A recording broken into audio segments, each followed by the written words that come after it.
Hello everyone, good evening to all of you. दोस्तों, rural marketing और international business का full syllabus one shot कराने जा रहा हूँ। ठीक है। और थोड़ा सा इमोशनल भी हो रहा हूँ बिकॉज सेमेस्टर 6 का ये लास्ट वन शॉट है। लास्ट आपका मैराथन होगा। ठीक है। एंड भाई, health up to the mark नहीं था, जैसा कि आपको पता ही है। बट मुझे नहीं लगा था मैं लास्ट तक मैराथन करा पाऊंगा। ठीक है। बट स्टिल बहुत सारे स्टूडेंट ने ब्लेस दिया, पर्सनली दिया, यूट्यूब के थ्रू दिया, कमेंट बॉक्स में। थैंक यू सो मच दोस्तों, कहीं ना कहीं आपका ब्लेसिंग बहुत काम आया।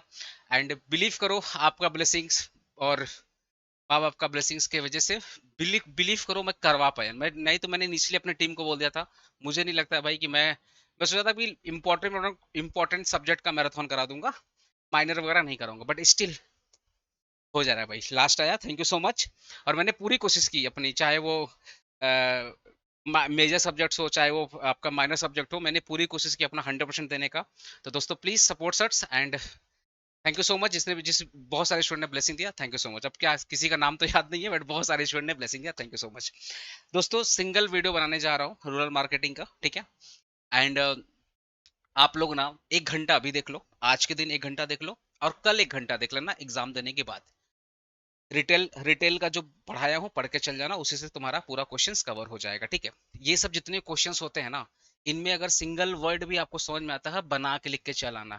जरूरी नहीं आपको सेम टू सेम क्वेश्चंस आएंगे। कुछ भी क्वेश्चंस पूछे, आपको यही आंसर लिख के आने हैं। पूरे क्वेश्चन में अगर एक सिंगल वर्ड भी आपको समझ में आता है ना, कि हाँ ये वाला वर्ड मुझे आता है, उसी को बेस बनाकर पूरा पेज भर दो। मार्केटिंग वगैरह, माइनर पेपर वगैरह में जितना पेज भरोगे मार्क्स मिल के आएगा। एक भी क्वेश्चन, कसम दे रहा हूँ, एक भी क्वेश्चन छोड़ के मत आना। ठीक है। एक वर्ड भी आता रहेगा ना, बना के लिख के चलाना। ठीक है दोस्तों। चलिए, रूरल मार्केटिंग स्टार्ट करते हैं। Please support us. ठीक है। कैसे आप सपोर्ट कर सकते हैं? वीडियो को शेयर करके, कमेंट करके, वीडियो को लाइक करके, चैनल को सब्सक्राइब करके। और सेमेस्टर 7 के लिए भाई सीरियस हो तो व्हाट्सएप ग्रुप में ज्वाइन हो जाना। ठीक है। बाकी सेमेस्टर 7 के लिए वीडियोस आपके लिए आएंगी। चलिए हम स्टार्ट करते हैं। ठीक है दोस्तों। पहला क्वेश्चन है रूरल मार्केटिंग का। यूनिट 1 का पहला क्वेश्चन है, सर रूरल मार्केटिंग क्या होता है? सबसे पहले देखो, रूरल मार्केटिंग का सिंपल मतलब, मैं कॉन्सेप्ट दे रहा हूँ आपको। ठीक है, बस सुनना, आप ध्यान सुनते रहिएगा। रूरल मार्केटिंग का मतलब क्या होता है? मान लो गांव है। इस पूरे पूरे रूरल मार्केटिंग में सब जो समझो एक गांव है। ठीक है। एक गांव में किसान भी रहते हैं, स्टूडेंट भी रहता है, नॉर्मल हाउस होल्ड मतलब आम पब्लिक भी रहता है। ठीक है। उस गांव में किसी की इनकम ज्यादा है, किसी की इनकम कम है। तो आप क्या करोगे? उस पर्टिकुलर गांव के एरिया में जो नीड है, वहां के लोगों की जो नीड है, उस नीड को आइडेंटिफाई करो। जो गांव के एरिया में जो जिस चीज की भी नीड है, उस नीड को आइडेंटिफाई करो। उसके हिसाब से आप क्या करो?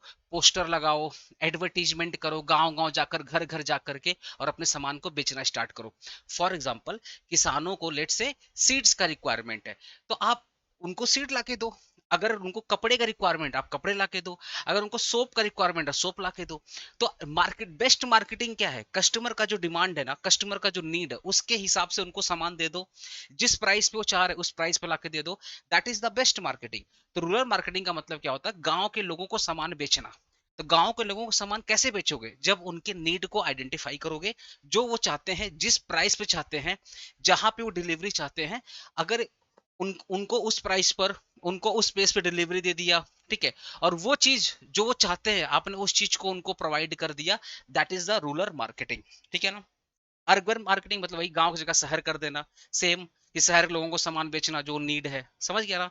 रूरल मार्केटिंग में गांव के लोग, और अर्बन मार्केटिंग में शहर के लोग। आंसर बाकी सेम हो, वहां पे रूरल होगा, यहाँ पे अर्बन होगा। ठीक है। एग्रीकल्चर मार्केटिंग का मतलब क्या होता है? किसानों को जिस भी चीज का रिक्वायरमेंट है, उनके बेसिक नीड को आइडेंटिफाई करना, फिर उसके हिसाब से उनको गुड्स और सर्विसेज को प्रोवाइड कर देना। ठीक है। That is the agriculture marketing. ठीक है।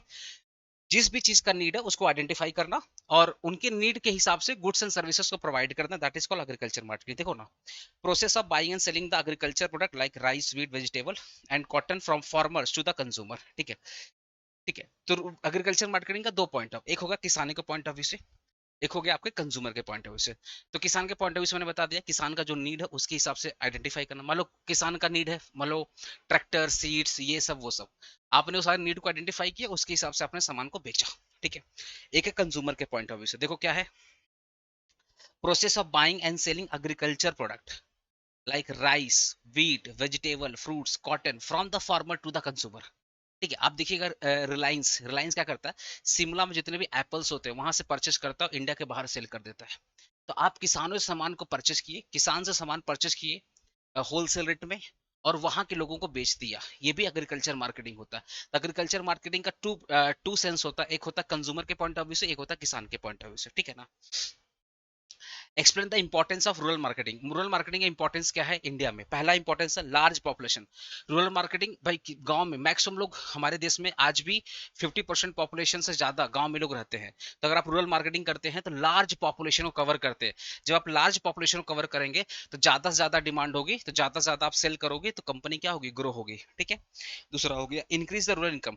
अगर गांव के लोगों की इनकम बढ़ती है, ठीक है, जैसे गांव में गांव के लोगों को देखना, जब जब वो जब सीजन होता है, जब कोई भी सीजन होता है ना, जैसे मान लो धान का, राइस का सीजन था, तो वो राइस को बेचते हैं। तो जब वो राइस को बेचते हैं तो उनकी इनकम बढ़ती है। तो जब इनकम बढ़ती है तो उस टाइम पे वो सामान को परचेस करते हैं। तो आप आइडेंटिफाई करो किस सीजन में गांव के लोगों की इनकम ज्यादा होती है, उस सीजन में ज्यादा मार्केटिंग करो, ज्यादा सामान बेच पाओगे। ठीक है। जैसे हमारे यहाँ दुर्गा पूजा में देखना, हर कंपनी एडवर्टीजमेंट करती है, क्योंकि पता है दुर्गा पूजा में सब फेस्टिव मूड में आ जाता है, तो कोई ना कोई सामान परचेस करेगा ही। पता ना, अगर आपका दोस्त शॉपिंग करके आएगा तो आपका मन में आता है भाई हम भी शॉपिंग करेंगे। वैसे ही आप आइडेंटिफाई करो कि किस सीजन में गांव के लोगों की इनकम ज्यादा है, फिर आप उसी सीजन में ज्यादा मार्केटिंग करो, ज्यादा ज्यादा इनकम करोगे। ठीक है। प्लस गवर्नमेंट की स्कीम भी कुछ ना कुछ गांव के लोगों को बेनिफिट देती रहती है, जिससे उनकी इनकम ज्यादा होगी, तो आप सामान, आप देखो ना कि गांव के लोगों की इनकम जैसे बढ़ रही है, आप मार्केटिंग करो, आपका गुड्स बिकेगा। Growth opportunity of the companies. देखो, कंपनीज अगर शहर में मार्केटिंग कर रही है तो शहर में बहुत ज्यादा कंपटीशन है, पर गांव साइड में कंपटीशन थोड़ा कम हो जाता है। तो कहीं ना कहीं रूरल मार्केटिंग एक नया अपॉर्चुनिटी देता है कंपनी को, जिससे वो ज्यादा से ज्यादा पॉपुलेशन को कवर कर पाएगा, ज्यादा से ज्यादा नए नए कस्टमर बना पाएगा और अपने सेल को बढ़ा पाएगा। ठीक है। अर्बन मार्केटिंग रूरल मार्केटिंग का डिफरेंस आप कर लेंगे ना, हो जाएगा ना। अर्बन मार्केटिंग रूरल मार्केटिंग बस शहर और गांव का फर्क है, ठीक है। ये आप कर लीजिएगा please. Geography environment influence the rural marketing. ठीक है। देखो मैं आपको आपको पता है टाइम बहुत कम है, बहुत डिटेल पढ़ाने से कुछ नहीं होगा। आपको मैं कॉन्सेप्ट दे दे रहा हूँ, बस आप रीड करके चल जाना। समझ गया ना। तो बोला geography environment influence the rural marketing. बोला ज्योग्राफी रूरल मार्केटिंग को बहुत इन्फ्लुएंस करता है ऑब्वियसली। अगर गांव एक पहाड़ पे बसा हुआ, हिली एरिया में बसा हुआ है, तो हिली एरिया में सप्लाई करना, आप मार्केटिंग तो कर दोगे पर सप्लाई नहीं कर पाओगे। तो जब सप्लाई नहीं कर पाओगे, गुड्स बेच ही नहीं पाओगे। जब गुड्स बेच ही नहीं पाओगे तो मार्केटिंग करके कोई फायदा नहीं है। समझेगा मेरी बात। तो ज्योग्राफी बहुत मैटर करता है। एग्जाम्पल दे रहा हूँ ना, मान लो कोई एक मान लो कोई पहाड़ है, उस पहाड़ पे एक गांव बसा हुआ है, आपने वहां एडवर्टीजमेंट करवा दिया किसी भी तरीके से, लेकिन आप डिलीवरी नहीं कर पाओगे, सप्लाई चेन मेंटेन नहीं कर पाओगे। तो एडवर्टीजमेंट करके मार्केटिंग कर कोई फायदा हुआ जब आप सामान बेच ही नहीं पाओगे। इसीलिए ज्योग्राफी बहुत मैटर करता है रूरल मार्केटिंग में। ठीक है। जैसा ज्योग्राफिकल एरिया, अगर ज्योग्राफिकल एरिया में फॉर एग्जाम्पल फ्लैटर्ड, फ्लैटर का मतलब क्या है, नॉर्मल एरियाज है जहाँ पे हाईवे है, जहाँ पे हाईवे की कनेक्टिविटी है, जहाँ पे रोड ठीक है, जहाँ पे आसपास सेमी अर्बन एरियाज है, जहाँ के लोग पढ़े लिखे हैं, अगर ऐसी ज्योग्राफिकल एरिया है, तो ऐसी ज्योग्राफिकल एरिया में मार्केटिंग अगर करोगे तो सामान बिकेगा। समझ गया ना। और अगर कोई थोड़ी सी पहाड़ वाली एरिया है, जैसे नॉर्थ ईस्ट हो गया, लद्दाख हो गया, ऐसे जगह पे सप्लाई चेन को मेंटेन करना मुश्किल हो जाता है। तो ऐसे जगह मार्केटिंग करना मतलब काइंड ऑफ बहुत अच्छा मार्केटिंग कर भी लोगे ना, सामान ज्यादा नहीं बेच पाओगे। या आप अगर आपको सामान लेट से बेचना है, फिर अलग आपको स्ट्रेटजी बनाना पड़ेगा उसके लिए। इसीलिए ज्योग्राफी बहुत मैटर करता है रूरल मार्केटिंग में। अब एक एग्जांपल दे रहा हूँ, मान लो हरियाणा हो गया, पंजाब हो गया, और हरियाणा, पंजाब, यूपी, यूपी का एरिया हो गया, बिहार के एरिया में, यहाँ अच्छी खासी बारिश होती है। यहाँ पे अच्छा खासा गेहूं, धान, चावल ये सब ज्यादा होते हैं, मतलब राइस, पैडी, वेजिटेबल सब ज्यादा होते हैं। तो ऐसे एरिया में ट्रैक्टर का डिमांड ज्यादा है, तो अगर ऐसे एरिया में आप ट्रैक्टर का एडवर्टीजमेंट करोगे, बिकेगा। लेकिन अगर आप पहाड़ पे जाओगे, ट्रैक्टर का एडवर्टीजमेंट करोगे, पहाड़ पे ट्रैक्टर कौन कौन चलाएगा? पहाड़ है, उस पहाड़ के एरिया में ट्रैक्टर कौन चलाएगा? मेरा बात समझ रहे हो ना। तो आपका जैसा ज्योग्राफी है उसके हिसाब से आप एडवर्टीजमेंट करो। पहाड़ पे जाकर मैगी बेचो, बिक जाएगा, पहाड़ों वाली मैगी। अब पहाड़ पे जाकर आप तुम एडवर्टीजमेंट करो ट्रैक्टर का, दिक्कत हो जाएगा भाई। समझ रहे हो मेरी बात। वही चीज है कि ज्योग्राफी बहुत मैटर करता है रूरल मार्केटिंग के लिए। तो पहला जैसे यहाँ पे बोल रहा है, climate affect the product demand. पहला क्लाइमेट, हर एक गांव का क्लाइमेट का एक जैसा है। आप देखिएगा, हमारे यहाँ पे 4 जोन है, south, south, east, west, north, है ना। सबका क्लाइमेट अलग अलग है, तो अलग अलग क्लाइमेट के हिसाब से आपको अलग अलग प्रोडक्ट का डिमांड होगा, ठीक है। जैसे मैं अगर नॉर्थ नॉर्थ इंडिया की बात करूं, तो हॉट क्लाइमेट है, ठीक है। गर्मी में बहुत गर्मी पड़ती है, ठंड में बहुत ठंडी पड़ती है। तो गर्मी के हिसाब से आप डिमांड, जैसा गर्मी में डिमांड होगा, गर्मी में किस चीज का डिमांड होगा, कॉटन का डिमांड होगा, कॉटन कपड़े का डिमांड होगा। कोई ठंडी चीज का खाने पीने का डिमांड होगा। बरसात में अम्ब्रेला का डिमांड होगा। ठंड में गर्म कपड़े का डिमांड होगा, शूज का डिमांड होगा। तो जैसा क्लाइमेट है उसके हिसाब से आप मार्केटिंग करो। एग्रीकल्चर डिपेंड ऑन ज्योग्राफी, ये तो हम ऑलरेडी कवर कर लिया। हमारा जो एग्रीकल्चर है ना, वो ज्योग्राफी डिपेंड करता है, क्योंकि जिस एरिया में बारिश, जैसे वेस्ट बंगाल एरिया में बारिश ज्यादा होती है, इसलिए देखिएगा पूरे इंडिया में ना राइस वगैरह वेस्ट बंगाल में बहुत ज्यादा होता है, ठीक है। तो जहां पे राइस का पैदावार ज्यादा, वहां पे ट्रैक्टर का डिमांड भी ज्यादा होगा, राइस के सीड्स का डिमांड ज्यादा होगा। तो जैसा ज्योग्राफिकल एरिया, उसके हिसाब से आपको मार्केटिंग करना पड़ेगा। ट्रांसपोर्ट एंड रोड कंडीशन, अगर ट्रांसपोर्ट और रोड कंडीशन अच्छे हैं, गांव से कनेक्टेड है, तो मार्केटिंग काम करेगी। कनेक्टेड नहीं है तो मार्केटिंग काम नहीं कर पाएगी, क्योंकि आप सप्लाई चेन मेंटेन नहीं कर पाओगे। देख लो सेम चीज है। Poor transfer facility make the product delivery difficult in many villages, ठीक है। पॉपुलेशन डिस्ट्रीब्यूशन, एक गांव और दूसरे गांव के बीच में बहुत डिस्टेंस है, तो इस केस में ना अच्छी मार्केटिंग करने के लिए आपको बहुत ज्यादा एरिया कवर करना पड़ेगा, तो खर्चा भी बहुत ज्यादा हो जाएगा, आपको सेल्समैन भी ज्यादा लगेंगे। तो वो उस केस में क्या होगा, थोड़ी सी मार्केटिंग करना मुश्किल है। लेकिन अगर एक गांव दूसरे गांव से कनेक्टेड है, अगर एक गांव दूसरे गांव से कनेक्टेड है, तो कहीं ना कहीं आप कम कम लोगों में ज्यादा ज्यादा एरिया को कवर करोगे, ज्यादा ज्यादा पॉपुलेशन कवर करोगे, तो वो बहुत इंपॉर्टेंट रहेगा मार्केटिंग के पॉइंट ऑफ व्यू से, ठीक है। State the influence of economic factor and infrastructure factor on rural marketing. देखो, इकोनॉमिक फैक्टर और इंफ्रास्ट्रक्चर फैक्टर मतलब क्या। इकोनॉमिक फैक्टर मतलब क्या, अगर गांव के लोगों की इनकम अच्छी होगी, इकोनॉमिक कंडीशन अच्छा होगा, तो अगर कोई कंपनी मार्केटिंग करेगी, कोई कंपनी गुड्स एंड सर्विसेज की मार्केटिंग करेगी, याद रखिएगा मार्केटिंग का मतलब होता है कि उस एरिया में जिस चीज का नीड है, जिस चीज का डिमांड है, आपने वही सामान बेचा है। अच्छी मार्केटिंग वही होती है कि आप कंज्यूमर के नीड के हिसाब से, कंज्यूमर के डिमांड के हिसाब से गुड्स एंड सर्विसेज सेल कर रहे हो। That is the meaning of अच्छी मार्केटिंग। तो अगर आप अच्छी मार्केटिंग कर रहे हो, मतलब जैसा डिमांड जैसा नीड उसके हिसाब सामान बेच रहे हो, तो लोगों की इनकम अगर अच्छी होगी तो आपका सामान बिकेगा, आपकी मार्केटिंग अच्छी हो जाएगी। लेकिन अगर लोगों की इनकम खराब होगी, तो भैया आपका सामान, मार्केटिंग कितना भी अच्छा कर लो, सामान नहीं बेच पाओगे। ऐसे इंफ्रास्ट्रक्चर, अगर गांव हाईवे से कनेक्टेड है, अच्छे रोड है, तो सप्लाई चेन अच्छा मेंटेन करोगे, ट्रांसपोर्ट सिस्टम अच्छा मेंटेन करोगे, तो इस केस में क्या होगा, मार्केटिंग अच्छा होगा। अगर गांव के एरिया के आसपास आपने वेयर हाउस खोल दिया, तो वेयर हाउस की फैसिलिटी है, तो आप ज्यादा ज्यादा सामान आप क्या करोगे, वेयर हाउस में स्टोर करोगे और उस एरिया को आप बेचोगे। समझ गए। तो ट्रांसपोर्ट इंफ्रास्ट्रक्चर सिस्टम और आपका ओवरऑल इकोनॉमिक कंडीशन बहुत मैटर करता है रूरल मार्केटिंग में। जैसे पहले इनकम, अगर इनकम ज्यादा होगा तो मार्केटिंग करने से सामान ज्यादा बिकेगा, and vice versa. Agriculture production, अगर एग्रीकल्चर प्रोडक्शन ज्यादा है, प्रोडक्शन अगर एग्रीकल्चर ज्यादा है, तो ऑब्वियसली लोगों की इनकम ज्यादा होगा, गांव के लोगों की इनकम ज्यादा होगी। जब इनकम ज्यादा होगी तो सामान भी ज्यादा वो खरीदेंगे। एम्प्लॉयमेंट अपॉर्चुनिटी, अगर गांव के लोगों को ज्यादा गवर्नमेंट जॉब लगेगी, ज्यादा ज्यादा लोग एग्रीकल्चर में काम कर रहे हैं, ज्यादा ज्यादा लोग अपना खुद का बिजनेस कर रहे हैं, अगर उनकी इनकम ज्यादा होगी तो सामान भी ज्यादा परचेज करेंगे। मतलब थोड़ी बहुत मार्केटिंग करोगे तो सामान ज्यादा परचेज करेंगे, ठीक है ना। यहाँ पे सेविंग्स एंड क्रेडिट फैसिलिटी, अगर एग्रीकल्चर के लोगों को, गांव के लोगों को, अगर गांव के लोगों को इजिली लोन मिल जा रहा है, ठीक है, और इजिली गवर्नमेंट की फैसिलिटी मिल जा रही है, या उनके पास थोड़ी बहुत सेविंग्स पड़ी है, तो वो उस केस में क्या है, अगर आप मार्केटिंग करोगे तो गुड्स परचेज करेंगे। और अगर उनकी सेविंग्स नहीं है, एम्प्लॉयमेंट नहीं है, ठीक है, और उनके उनको अगर लोन वगैरह नहीं मिल रहा है, तो पैसे है नहीं, तो आप कितना भी अच्छा मार्केटिंग कर लो, कौन सा पैसे नहीं तो सामान कहाँ से परचेज करेंगे। समझ गए मेरी बात। इंफ्रास्ट्रक्चर में आ जाओ, ट्रांसपोर्ट फैसिलिटी बोला ना, ट्रांसपोर्ट अच्छा रहेगा तो मार्केटिंग भी अच्छा रहेगा। देखो, goods and good roads and transport system help company deliver the product equally to village. Poor transport increase the cost and delay. Poor transport क्या करेगा, मार्केटिंग कितना भी अच्छा कर लो, कहीं ना कहीं आप लॉस में आ जाओगे। कम्युनिकेशन फैसिलिटी, अगर गांव के लोग पढ़े लिखे हैं, अगर गांव के लोग थोड़े पढ़े लिखे हैं, या ऐसे बोल दो ना कि अगर गांव में ना इंटरनेट है, अगर गांव में अच्छी कनेक्टिविटी है, टेलीफोन का, इंटरनेट का, ठीक है, यूट्यूब वगैरह लोग देख रहे हैं, तो आप यूट्यूब के माध्यम से, सोशल मीडिया के माध्यम से, आप देखिए ना, आजकल गांव के लोग में भी, अब आजकल गांव के लोग भी जियो का सिम यूज कर रहे हैं, अनलिमिटेड नेटवर्क, अनलिमिटेड डेटा या 2 GB डेटा का फायदा उठा रहे हैं। तो आज के गाँव के लोग भी डिजिटल मोड में आ चुके हैं। तो अगर गाँव में अच्छी इंटरनेट की व्यवस्था है, अच्छा अगर कनेक्शन बना हुआ है, सोशल मीडिया के थ्रू या इंटरनेट के थ्रू, तो कंपनी के लिए बहुत आसान होता है मार्केटिंग करना, ठीक है। लेकिन अगर वही इंटरनेट कनेक्टिविटी नहीं है तो फिर गांव गांव जाके मार्केटिंग करना कंपनी के लिए काफी डिफिकल्ट हो जाता है, ठीक है। स्टोरेज एंड वेयर हाउसिंग, अगर स्टोरेज वेयर हाउसिंग आसपास के एरिया में अच्छा है तो कंपनीज क्या करेंगी, वहां पर अपना सामान ज्यादा स्टोर करेंगी और वहां से क्विक डिलीवर कर देंगी, ठीक है। बैंकिंग फैसिलिटी, अगर बैंक वगैरह आसपास के एरिया में अच्छे हैं और लोन वगैरह टाइम पे दे रहे हैं रूरल रूरल मतलब गांव के लोगों को, तो उनकी इनकम क्या होगी, ज्यादा होगी। देखो बैंक जब भी लोन देगा तो कहीं ना कहीं कोई घर बनाएगा, कोई खेत खेत खेत में खेती बाड़ी करेगा, कोई बिजनेस करेगा, तो ओवरऑल लोगों की इनकम क्या होगी, ज्यादा होगी। स्टैंडर्ड ऑफ लिविंग क्या होगी, ज्यादा होगी। तो आप थोड़ी सी मार्केटिंग करोगे आपके लिए अच्छा हो जाएगा, ठीक है। How does social culture how does social culture environment influence the rural marketing.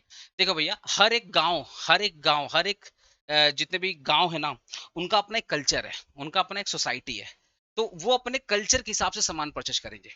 जैसे अगर आप लेट से यूपी बिहार से बिलोंग करते होंगे तो आपका अपना एक कल्चर है, बंगाल का अपना कल्चर, असम का अपना एक कल्चर है। तो उनका जो कल्चर है, उन कल्चर के हिसाब से सामान को बेचो।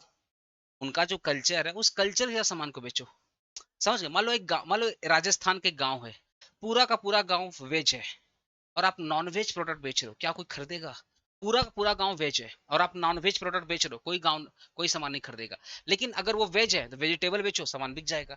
तो वही बोल रहा हूँ कि हर एक गांव का ना, हर एक गांव की जो एरिया है, हर 15-20 किलोमीटर में देखिएगा कल्चर चेंज होता है, सोसाइटी चेंज होती है। तो हर एक गांव का अपना एक कल्चर है। उस कल्चर के हिसाब से जो सामान फिट बैठता है, जो सर्विसेज फिट बैठती है, आप उस चीज का मार्केटिंग करो, आपका सामान बिकेगा। Custom and tradition, language and communication. Custom tradition वही होगा कि जैसा उनका कस्टम है, परंपरा है, उसके हिसाब से आपको मार्केटिंग करना पड़ेगा। लैंग्वेज एंड कम्युनिकेशन, गांव की जो लोकल लैंग्वेज है ना, उस लोकल लैंग्वेज में आप एडवर्टीजमेंट करोगे तो ज्यादा कनेक्शन होगा, गांव के लोग ज्यादा कनेक्ट करेंगे, गांव के लोग ज्यादा कनेक्ट करेंगे, इससे आपका सामान भी अच्छा बिकेगा, ठीक है। एजुकेशन लिटरेसी लेवल, अगर लोग एजुकेटेड है, लिटरेट पढ़े लिखे लोग हैं, तो थोड़ी सी मार्केटिंग करोगे ना, लोग अवेयर हो जाएंगे और सामान को परचेस कर लेंगे, ठीक है। लाइफ स्टाइल, अगर उनकी लाइफ स्टाइल थोड़ी सी अच्छी है तो ऑब्वियसली मार्केटिंग करने सामान परचेस करेंगे। लाइफ स्टाइल अगर अच्छी नहीं है तो भाई कितना ही मार्केटिंग कर लो, समझ गए। प्लस उनको ड्यूरेबल गुड ज्यादा पसंद आता है गांव के लोगों को, बिकॉज वो फैशन कम ड्यूरेबल गुड ज्यादा परचेस करते हैं। तो आपको उनकी लाइफ स्टाइल और ड्यूरेबिलिटी को देख करके गुड्स को बेचना पड़ेगा, ठीक है। नेक्स्ट बात करते हैं, market size affect the rural marketing. Market size affect the rural marketing, बोल रहा है कि भैया अगर मार्केट छोटा है, मार्केट साइज अगर छोटा है तो रूरल मार्केटिंग में बेसिकली क्या, खर्चा वर्चा भी कम आएगा, आप बहुत ज्यादा सेल नहीं कर पाओगे। पर अगर मार्केट बड़ा है तो अच्छी मार्केटिंग सेल भी ज्यादा क्रिएट करेगी। पहला, large population create huge market. अगर नंबर ऑफ गांव के मान लो एक गांव है, उसमें 10,000 लोग रहते हैं, तो भैया ज्यादा पॉपुलेशन है तो ज्यादा डिमांड होगा। दूसरा, scattered village increase the marketing difference. Scattered village का मतलब क्या है, एक विलेज और दूसरे विलेज में बहुत ज्यादा डिस्टेंस है, तो इस केस में क्या होगा, आप अच्छी मार्केटिंग नहीं कर पाओगे।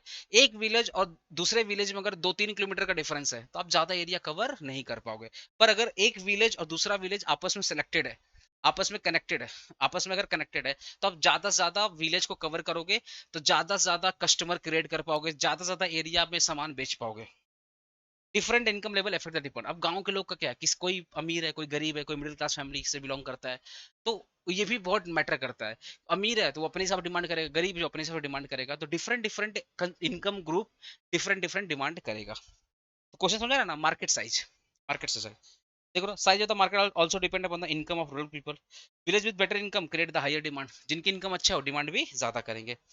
बिगर market increase bigger bigger opportunity, अगर मार्केट बड़ा है, पॉपुलेशन बहुत ज्यादा है गांव की, या आपस में क्या जितने भी गांव है वो सिलेक्टेड है, अगर आपस में जितने भी गांव है अगर वो आपस में कनेक्टेड है, तो इस केस में क्या होगा, कंपनी के लिए एक बड़ी अपॉर्चुनिटी मिलती है कि ज्यादा से ज्यादा लोगों को सामान बेचेगी।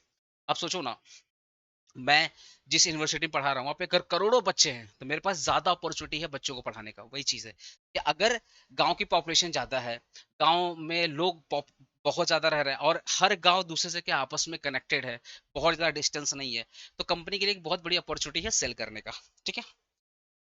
Segmenting the rural market influence the rural marketing. Segmenting मतलब क्या, मान लो एक गांव है तो आपने उसको नीड के हिसाब से डिवाइड कर दिया। ये स्टूडेंट है, ये फार्मर है, ये नॉर्मल हाउस होल्ड जो नॉर्मल लोग है, तो स्टूडेंट की अपनी नीड है, किसानों की अपनी नीड है, और नॉर्मल गांव के लोगों की अपनी नीड है। जो हाउस होल्ड मतलब नॉर्मल गांव के लोग अपनी नीड है। तो आप स्टूडेंट के लिए अलग मार्केटिंग कर रहे हो, किसानों के लिए आप अलग मार्केटिंग कर रहे हो, और गांव के लिए आप अलग मार्केटिंग कर रहे हो। इसी को बोलते हैं सेगमेंटिंग रूरल मार्केट्स। क्या बोलते हैं? Segmenting rural market. Total market market को आपने 3 टुकड़ों में डिवाइड कर दिया। स्टूडेंट के लिए अलग मार्केटिंग, किसानों के लिए अलग मार्केटिंग, और नॉर्मल गांव के लोगों के लिए अलग मार्केटिंग। ठीक है। तो सेगमेंटिंग का फायदा क्या होगा? पहला, helps in understanding the customer need. आप जब मार्केट को डिवाइड करोगे, तो स्टूडेंट का मार्केट अलग हो गया, किसानों का मार्केट अलग हो गया, हाउस होल्ड का मार्केट अलग हो गया। तो अलग अलग लोगों का अलग अलग नीड है। तो आप अच्छे तरीके से आप मार्केटिंग कर पाओगे। स्टूडेंट के लिए मार्केटिंग अलग होगी, किसानों के लिए मार्केटिंग अलग होगी, और नॉर्मल गांव के लोगों के लिए मार्केटिंग अलग होगी। उससे आप प्लानिंग अच्छा कर पाओगे। जब प्लानिंग अच्छा कर पाओगे तो एडवर्टीजमेंट और प्रमोशन भी अच्छा कर पाओगे। और जब एडवर्टीजमेंट प्रमोशन अच्छा कर पाओगे तो सेल और प्रॉफिट दोनों क्या होगा? ज्यादा होगा। ठीक है। क्या क्या प्राइस स्ट्रेटजी लगाते हो रूरल मार्केटिंग के लिए? पहला कि भैया प्राइस को रखेंगे सस्ता, क्योंकि गांव के लोगों की इनकम बहुत ज्यादा नहीं होती है, तो प्राइस को लो रखना पड़ेगा तो ज्यादा सामान बिकेगा। ये वन ऑफ द स्ट्रेटजी हो सकता है। स्मॉल पैक प्राइसेस, आप छोटे क्वांटिटी बेचो। तो आप देखिएगा ना, जितने भी शैम्पू होते हैं ना, वो 1 रुपया के पाउच बिकते हैं। हल्दीराम का 1 kg का ही पैकेट आता है। हल्दीराम 5 रुपए का भी ये भुजिया बेचता है, 10 का भी भुजिया बेचता है। तो आपको स्मॉल सैसे, स्मॉल पैकेट में सामान बेचना है, जिससे गांव के लोग इजिली अफोर्ड कर पाए। साइकोलॉजिकल प्राइस, आपको 100 नहीं लिखना, आपको 99 लिखना है। 50 नहीं लिखना, आपको 49 लिखना है, तो सस्ता लगेगा। तो साइकोलॉजिकल प्राइस। सीजनल प्राइसिंग, आप देखिए ना कि जब सीजन आता है तो उसके हिसाब से आप प्राइसेस को एडजस्ट करो as per the season. Season में अगर डिमांड ज्यादा है, थोड़ी प्राइस बढ़ा दो, डिमांड कम है, प्राइस कम कर दो। तो एज पर द सीजन आप प्राइसेस को एडजस्ट कर सकते हो। ठीक है। एग्रीकल्चर मार्केटिंग और रूरल मार्केटिंग का डिफरेंस कर लोगे ना, 10 मार्क्स के लिए बहुत इंपॉर्टेंट है। ठीक है। एग्रीकल्चर मार्केटिंग का मतलब क्या है? आप किसानों से सामान खरीद रहे हो और गांव के लोगों को बेच दे रहे हो, और गांव के किसानों का जो डिमांड है उसके हिसाब से आप सामान बेच रहे हो। ठीक है, हो गया एग्रीकल्चर मार्केटिंग। देखो, buying and selling agriculture product, crops, vegetable and vegetable. ठीक है, किसानों से खरीद रहे हो, गांव के लोगों को बेच दे रहे हो। रूरल मार्केटिंग तो पता ही है क्या है, किसान गांव के लोगों को सामान बेचना। इसका स्कोप लिमिटेड होता है। एग्रीकल्चर देखो, रूरल मार्केटिंग के अंदर ही आता है एग्रीकल्चर मार्केटिंग, तो एग्रीकल्चर मार्केटिंग का स्कोप लिमिटेड है। रूरल मार्केटिंग का स्कोप क्या? वाइडर है। ठीक है। एग्रीकल्चर मार्केटिंग नॉर्मली किसानों पर फोकस करता है और एग्रीकल्चर प्रोडक्ट पर फोकस करता है। बट रूरल मार्केटिंग सारे मतलब गांव में जितने लोग रहते हैं, सबके नीड पे फोकस करता है। ठीक है। एग्रीकल्चर के क्या क्या प्रोडक्ट्स होते हैं? Wheat, rice, cotton, vegetable, mills, ये उनके प्रोडक्ट हो सकते हैं। रूरल मार्केटिंग के प्रोडक्ट क्या क्या हो सकते हैं? देखो ना, आप पे शॉप हो सकता है, मोबाइल फोन हो सकता है, ट्रैक्टर, सीड, सब। तो क्योंकि रूरल रूरल में तो सब आ गया ना, रूरल में तो सब आ गया। ठीक है। इनका ऑब्जेक्टिव क्या है? To help farmer and sell their product at good price. आप एग्रीकल्चर मार्केट में क्या होगा? आप किसानों से सामान खरीदे और बेच दिए, तो किसानों से जब सामान खरीदेंगे, किसानों की इनकम बढ़ जाएगी। तो कहीं ना कहीं आप फार्मर का वेलफेयर कर रहे हो एग्रीकल्चर मार्केटिंग के थ्रू। इनका ऑब्जेक्टिव क्या है कि भाई ओवरऑल ओवरऑल रूलर्स, जो जो लोग भी गांव में रहते हैं, चाहे वो किसान हो, चाहे वो स्टूडेंट हो, चाहे नॉर्मल लोग हो, चाहे छोटा बच्चा हो या बड़ा बच्चा हो, कोई भी लोग किसान रहते हैं, सबकी बेसिक नीड को फुलफिल करना। ठीक है। रूरल मार्केट्स क्या होता है? देखना, हर गांव में एक मार्केट होती है। उस मार्केट में गांव के लोग आते हैं, तो कोई खरीद रहा है और कोई बेच रहा है। ऐसा लोकेशन जहां पे कोई खरीद रहा है और कोई बेच रहा है, गांव का ऐसा लोकेशन जहां पे कोई खरीद रहा है और कोई बेच रहा है, उसको बोलते हैं रूरल मार्केट्स। ठीक है। Economic environment in rural marketing, बोला क्या क्या इकोनॉमिक इन्वायरमेंट। इकोनॉमिक इन्वायरमेंट मतलब एक्सटर्नल फैक्टर। कौन कौन से एक्सटर्नल फैक्टर हैं जो रूरल मार्केटिंग को अफेक्ट करते हैं? जैसे income. Income is one of the external factor. अगर इनकम ज्यादा है तो वो ज्यादा गुड्स का डिमांड करेंगे, तो मार्केटिंग थोड़ा भी करोगे सामान बिकेगा। इनकम लो है तो वाइस वर्सा। दूसरा क्या है? सीजन। अगर सीजन है तो थोड़ी सी, अगर सीजन है तो सीजन मतलब क्या है कि अब जैसे मान लो राइस का सीजन है, तो राइस के सीजन में किसान लोग राइस बेचे हैं, तो उनकी इनकम ज्यादा हो गई है। जब इनकम ज्यादा है तो थोड़ी सी मार्केटिंग करोगे, सामान बिकेगा। तो कौन कौन से ऐसे फैक्टर हैं जो रूरल मार्केटिंग को इफेक्ट करते हैं? पहला आपका हो गया इनकम। दूसरा हो गया एग्रीकल्चर प्रोडक्शन। अगर प्रोडक्शन बहुत ज्यादा है एग्रीकल्चर में, मान लो मानसून अच्छा था, एग्रीकल्चर प्रोडक्शन बहुत ज्यादा हुआ, तो किसानों की इनकम ज्यादा। जब इनकम ज्यादा तो अच्छी मार्केटिंग भी करोगे, सामान बिक जाएगा। Employment opportunity. ठीक है। अगर गांव के लोगों को जॉब ज्यादा मिलेगा, तो गांव के लोगों की इनकम भी ज्यादा, तो मार्केटिंग करोगे, सामान बिक जाएगा। These are the factor. Mention two geographical element of rural marketing. पहला हो गया क्लाइमेट एंड लोकेशन। क्लाइमेट और लोकेशन बहुत मैटर करता है। क्लाइमेट अच्छा है, लोकेशन अच्छा है, थोड़ी सी मार्केटिंग करोगे, सामान बिकेगा। क्लाइमेट बहुत बेकार है, ठीक है, और लोकेशन बहुत बेकार है, कितना भी अच्छा मार्केटिंग कर लो, अच्छा सामान नहीं बेच पाओगे। What are the four A's of rural marketing, four A's of rural marketing मतलब जब आप गांव में मार्केटिंग कर रहे हो तो चार ए को ध्यान में रखना। पहला, अफोर्डेबिलिटी, आपको प्राइस सस्ता सस्ता रखना जिससे लोग अफोर्ड कर पाए, जिससे ज्यादा ज्यादा पॉपुलेशन अफोर्ड कर पाए। अवेलेबिलिटी, आपको गांव तक सामान पहुंचाना है बाय हुक एंड क्रुक, किसी भी तरीके से गांव तक सामान आपको पहुंचाना ही पड़ेगा। एक्सेप्टेबिलिटी मतलब आप जो भी सामान बेच रहे हो ना, वो उनके ट्रेडिशन में उनके कस्टमर फिट बैठना चाहिए, तभी वो आपके गुड्स को एक्सेप्ट करेंगे, अदरवाइज नहीं एक्सेप्ट करेंगे। दूसरा हो गया अवेयरनेस, आपको लोकल लैंग्वेज में एडवर्टीजमेंट कराना है जिससे लोग अवेयर हो पाए ज्यादा से ज्यादा। ठीक है, जो उनका लोकल लैंग्वेज है उस लोकल लैंग्वेज में आप एडवर्टीजमेंट कराओ, तब लोग ज्यादा से ज्यादा आपसे कनेक्ट करेंगे और आपके प्रोडक्ट को समझेंगे, और जब आपके प्रोडक्ट को समझेंगे तभी सामान को परचेस कर पाएंगे। ठीक है ना। What is the scope of rural marketing, पहला स्कोप क्या है भैया रूरल मार्केटिंग में? पहला मतलब स्कोप का मतलब क्या है, रूरल मार्केटिंग में आप क्या क्या करते हो। पहला स्कोप का मतलब रूरल मार्केटिंग में आप क्या क्या करते हो। पहला, आप ज्यादा से ज्यादा पॉपुलेशन को कवर करते हो, तो लार्ज मार्केट। दूसरा, आप agriculture agriculture input marketing, agriculture input marketing मतलब क्या होगा, किसानों से आपने खरीदा और गांव के लोगों को बेच दिया, ये हो गया एग्रीकल्चर इनपुट मार्केटिंग। तो ये भी हम रूरल मार्केटिंग करते हैं। पहला, रूरल मार्केटिंग हम क्या करते हैं, ज्यादा से ज्यादा पॉपुलेशन को कवर करते हैं और सामान बेचने की कोशिश करते हैं। दूसरा, हम किसानों से खरीदते हैं, गांव के लोगों को बेच देते हैं, ये भी एग्रीकल्चर मार्केटिंग का पार्ट है, रूरल मार्केटिंग पार्ट है। कंज्यूमर गुड्स मार्केटिंग, गांव के लोगों को भी तो गुड्स का डिमांड है, तो जैसा डिमांड है वैसा वैसा हम लोग गुड्स उनको बेचेंगे, ये भी रूरल मार्केटिंग में आता है। ठीक है। रूरल सर्विसेज मार्केटिंग, गांव के लोगों को भी तो भैया लोन चाहिए, गांव के लोगों को भी तो इंश्योरेंस चाहिए, तो हम उनके LIC मतलब इंश्योरेंस, बैंकिंग फैसिलिटी, उसके हिसाब से आप क्या कर रहे हो, रूरल मार्केटिंग कर रहे हो। देखो, various services are now offered in the rural area to improve the living standard, जैसे banking, insurance, mobile network, Jio वगैरह भी देखो गांव में आ ही गया है। तो गांव के लोगों को भी तो भैया जियो जियो एयरटेल चाहिए, गांव के लोगों को भी तो भैया इंश्योरेंस चाहिए, बैंक चाहिए, तो ये सब भी सर्विसेज उनकी नीड है, तो ये सब सर्विसेज भी वहां पे आती है। इसलिए देखिए गांव में, हर एक गांव में देखिए कोई ना कोई बैंक वहां पे खुला हुआ है। ठीक है। तो ये सब आप क्या करते हैं, गांव रूरल मार्केटिंग में करते हैं। ठीक है। तो क्वेश्चन वन कंप्लीट हो गया, चैप्टर वन कंप्लीट हो गया। अब हम लोग चैप्टर टू पढ़ने जा रहे हैं। ठीक है दोस्तों। चैप्टर टू का पहला क्वेश्चन क्या है, रूरल, देखो चैप्टर टू अपना रूरल कंज्यूमर, पहला क्वेश्चन क्या है, discuss the characteristic of the rural consumer. Rural consumer का फीचर्स क्या होता है। पहला, भाई उनको प्राइस सेंसिटिव होते हैं, उनको सस्ता सामान चाहिए, बहुत महंगा सामान वो पसंद नहीं करते। ठीक है। उनकी जो एग्रीकल्चर, उनकी जो इनकम होती है एग्रीकल्चर डिपेंड करती है, तो सीजन में क्या होता है, एग्रीकल्चर प्रोडक्शन हाई होता है तो इनकम ज्यादा होती है, तो उस वक्त वो सामान को ज्यादा परचेस करते हैं। ब्रांड लॉयल्टी मतलब वो फेमस ब्रांड, जो ब्रांड बहुत फेमस है या जो ब्रांड वो सालों से यूज कर रहे हैं, वही सेम ब्रांड वो कंटिन्यू यूज करते हैं। ठीक है ना। वो ड्यूरेबल प्रोडक्ट, जो प्रोडक्ट लंबा चलता है, टिकाऊ होता है, ठीक है, वो ड्यूरेबल प्रोडक्ट को ज्यादा प्रेफर करते हैं। ठीक है। और उनकी जो लिटरेसी लेवल होती है काफी लो होती है। ओके दोस्तों। बिहेवियर क्या होता है कंज्यूमर का, रूरल जो गांव के कंज्यूमर्स उनके बिहेवियर क्या होता है। पहला, वो प्राइस कॉन्शियस होते हैं, बोले ना बहुत महंगा सामान नहीं परचेज करते, सस्ता सामान, टिकाऊ सामान ज्यादा परचेज करते हैं। ठीक है। जो प्रोडक्ट उनके लिए यूजफुल है वही प्रोडक्ट वो परचेस करेंगे, अनयूजफुल है, अब हम लोग शहर में कुछ भी परचेस कर लेते हैं, वो कुछ भी नहीं परचेस करते, जो उनके काम का है वही परचेस करेंगे, जो उनके काम का है वो परचेस नहीं करेंगे। ब्रांड ब्रांड जो ब्रांड वो कंटिन्यू यूज कर रहे हैं वही सेम ब्रांड वो कंटिन्यू यूज करते हैं, ज्यादा वो एक्सपेरिमेंट नहीं करते हैं। ठीक है ना। सीजनल परचेज, सीजन में क्या होता है, प्रोडक्शन हाई होता है, एग्रीकल्चर एग्रीकल्चर प्रोडक्शन हाई होता है, जब एग्रीकल्चर प्रोडक्शन हाई होगा तो इनकम भी क्या होगा, ज्यादा होगा, सामान को भी ज्यादा परचेस करेंगे। ठीक है। ट्रेडिशनल बाई हैबिट, ट्रेडिशन आपको पता है, जब भी ट्रेडिशन का मतलब क्या हो गया, उनके ट्रेडिशन जैसे गांव में देखिएगा मेला आता है तो मेला में वो परचेजिंग करेंगे, उनके यहाँ पे कोई ट्रेडिशन में कोई त्योहार बैठता है तो सामान परचेज करेंगे, अननेसेसरी वो परचिंग परचेजिंग नहीं करते हैं। ठीक है। एटीट्यूड की बात कर रहे हैं, attitude play in important rural marketing discuss. Rural marketing में जो रूरल कंज्यूमर है ना उनका एटीट्यूड बहुत मैटर करता है। जैसे पहला, अगर प्राइस सस्ता है तो उनका एटीट्यूड पॉजिटिव होगा, तो सामान को परचेज कर लेंगे। प्राइस महंगा है, बोलेंगे कौन इतना महंगा सामान परचेज करेगा। ठीक है।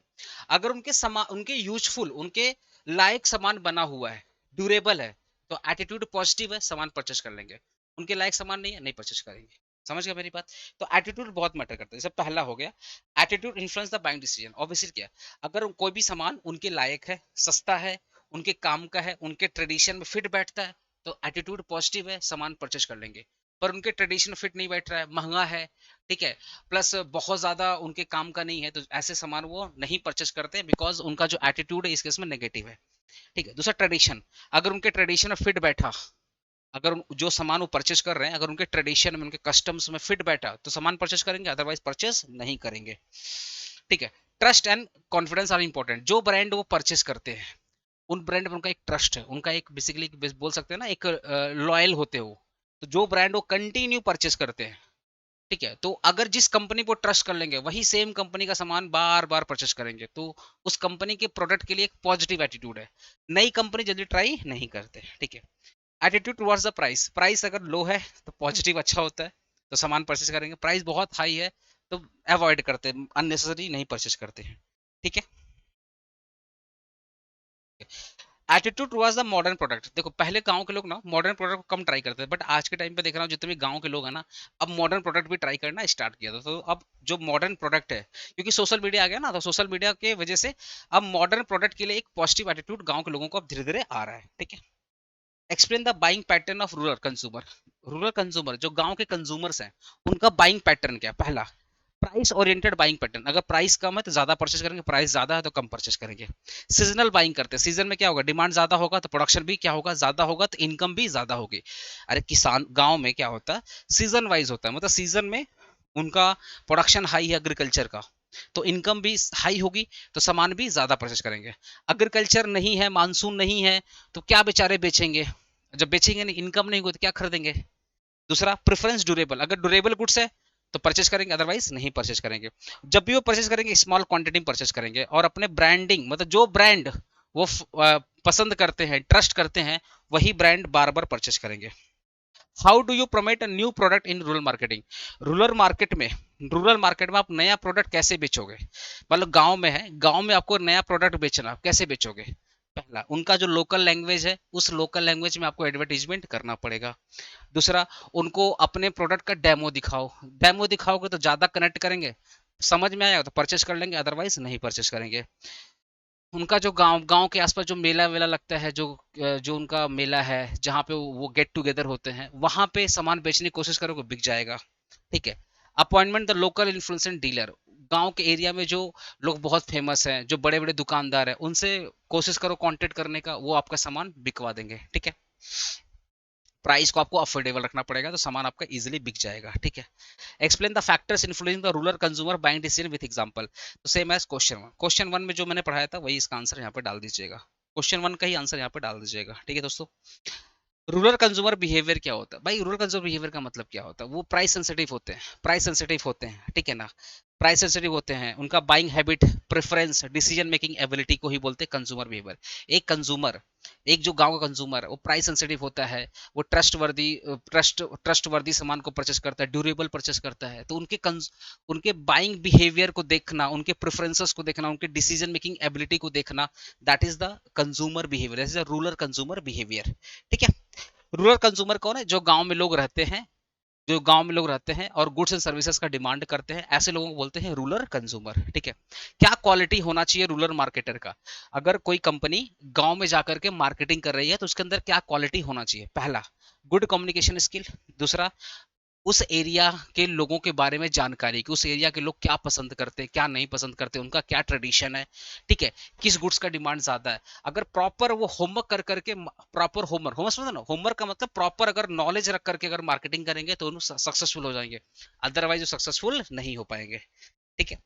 Any two prices related attitudes, right, any two prices related attitudes of rural consumer. पहला, प्राइस सेंसिटिव होते हैं तो प्राइसेस आपको सस्ता रखना पड़ेगा, बहुत महंगा रखोगे नहीं बिकेगा।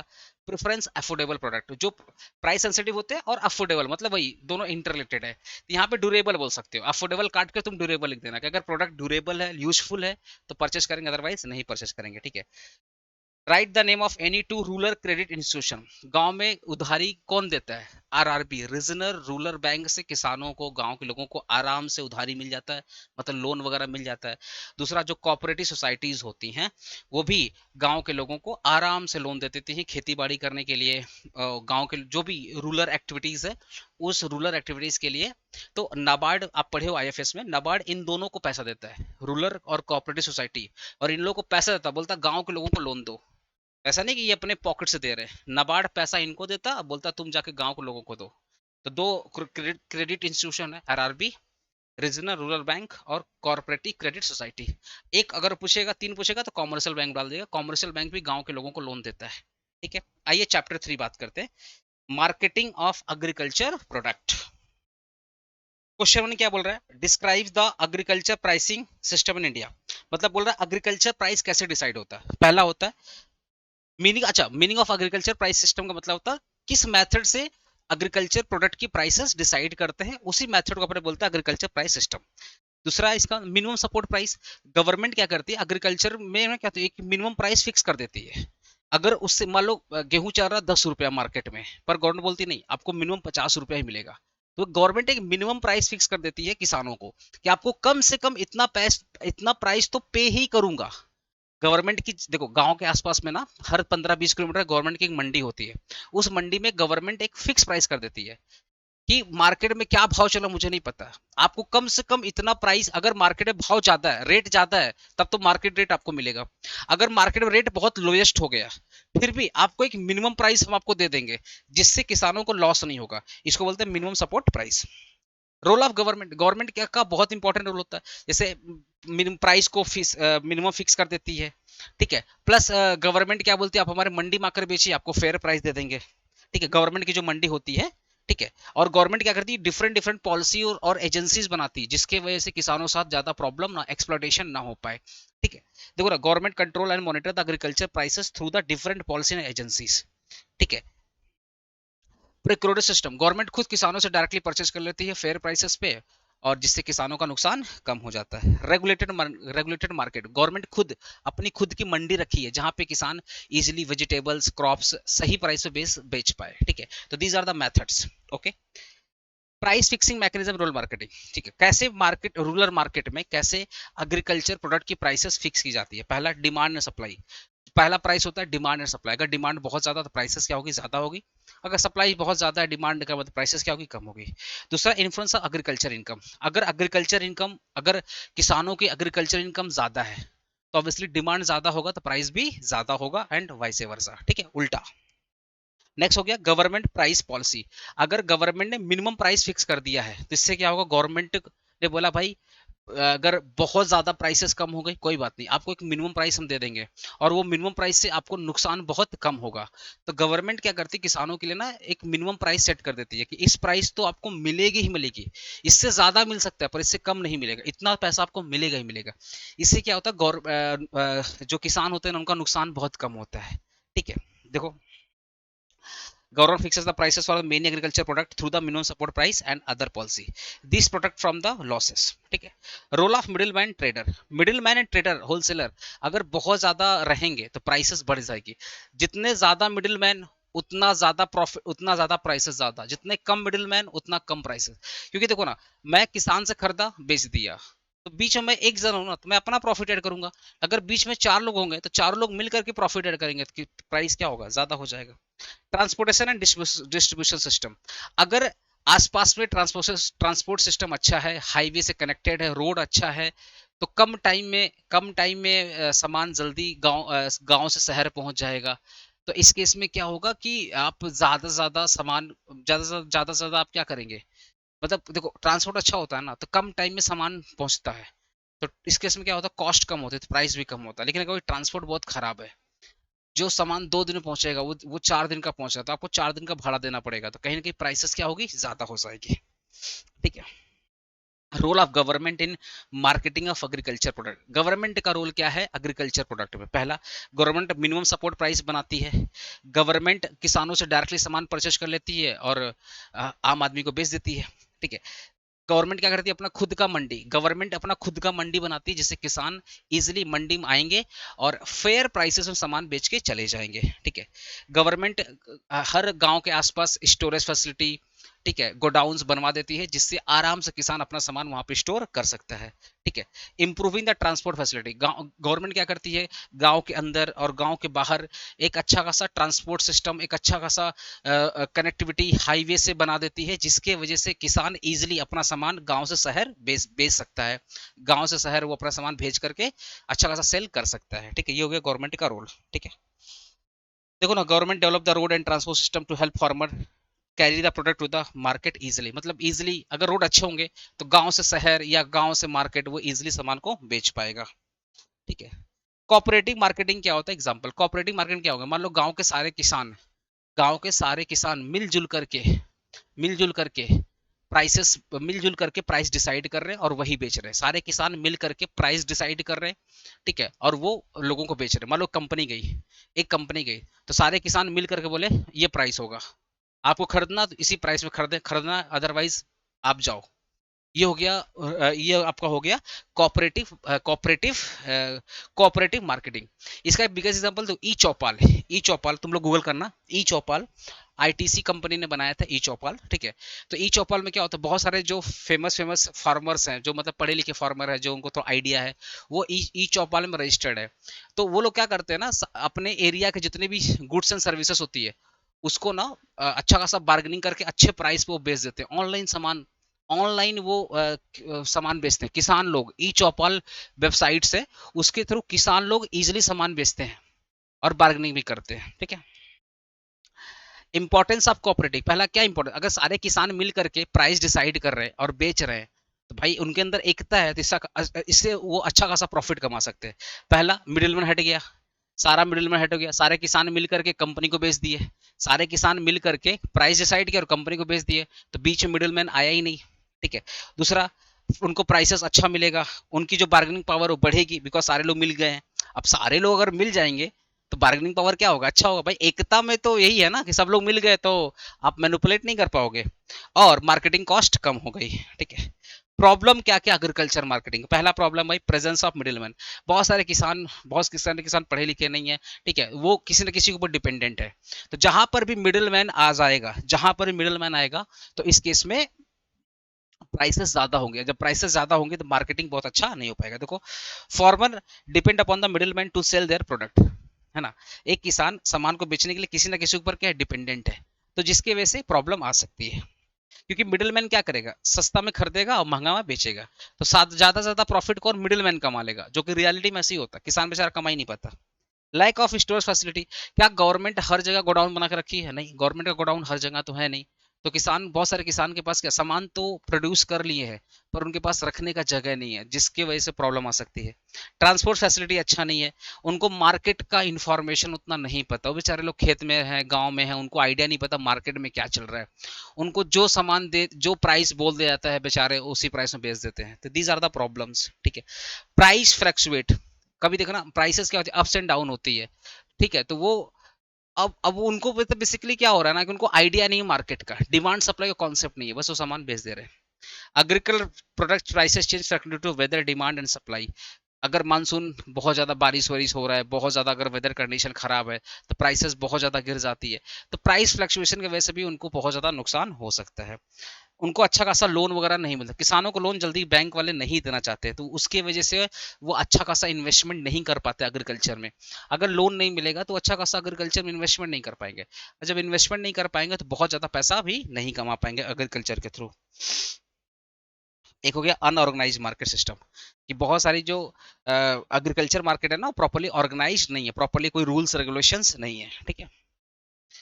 गवर्नमेंट का रोल क्या है, what is the government roles of marketing of agriculture product. पहला, गवर्नमेंट का रोल क्या है, वही गवर्नमेंट क्या करती है, इंफ्रास्ट्रक्चर प्रोवाइड करती है, मतलब गोडाउन प्रोवाइड करेगी, रोड अच्छा बनवाएगी, ठीक है, कोल्ड स्टोर बनवाएगी, स्टोरेज फैसिलिटी बनाएगी, मिनिमम प्राइस को सेट करेगी, स्टोरेज फैसिलिटी बनाएगी, ठीक है। एग्रीकल्चर प्रोडक्ट को वो प्रमोट करती, क्या बोला, promote agriculture marketing reform. Government introduce the policies and scheme to improve the agriculture marketing efficiency.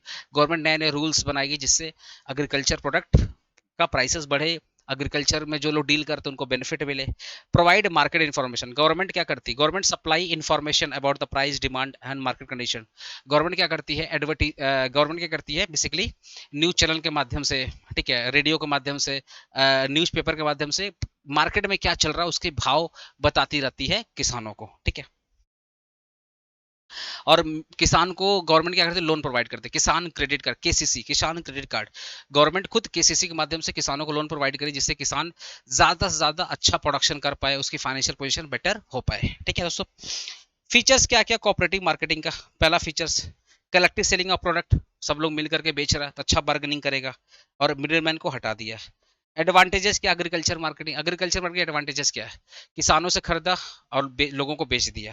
पहला, better price to the farmer, क्योंकि क्या होता है ना, एग्रीकल्चर मार्केटिंग क्या हो रहा है कि आप डायरेक्टली किसान से खरीद रहे हो, तो किसान को ज्यादा बेनिफिट मिल रहा है, आप उसको अच्छा प्राइस ऑफर कर रहे हो और डायरेक्टली कस्टमर को बेच दे रहे हो, ठीक है। तो बेटर प्राइस किसानों को मिल रहा है, मिडिल मैन हट जा रहा है, ठीक है। प्रोवाइड द मार्केट इन्फॉर्मेशन, आप किसान को बोल रहे हो भाई देखो मार्केट में ये रेट चल रहा है, हम आपको ये रेट ऑफर कर रहे हैं, तो किसान बेचारा खुश है, चलो बढ़िया है। तो बड़ी बड़ी कंपनीज क्या करती है ना, पहले से ही किसान को बोल देती है तुम्हारा सामान हम परचेस करेंगे। अब अमूल क्या करता है, अमूल देखो ना, अमूल इतना बड़ा जाइंट कंपनी कैसे बना। अमूल जो कोऑपरेटिव सोसाइटी, अमूल कंपनी नहीं एक्चुअली कोऑपरेटिव सोसाइटी है, इतना बड़ा जायंट क्यों बना, क्योंकि अमूल पूरा ट्रांसपेरेंसी से काम करता है। सबको पता है अमूल 80 रुपए लीटर दूध बेच रहा है, और किसानों को कितना मिलता है, अमूल खुल के बोलता है भैया तुमको इतना मिलेगा, मार्केट में इतना बेचेंगे। तो किसान भी खुश है, इसलिए ज्यादा से ज्यादा किसान अमूल से जुड़ा हुआ है, ठीक है, क्योंकि वो मार्केट में पूरी इंफॉर्मेशन बता देता है, ठीक है। facilitate storage and transport, agriculture marketing provide storage and transport facility for the agriculture product, this reduce the wastage losses।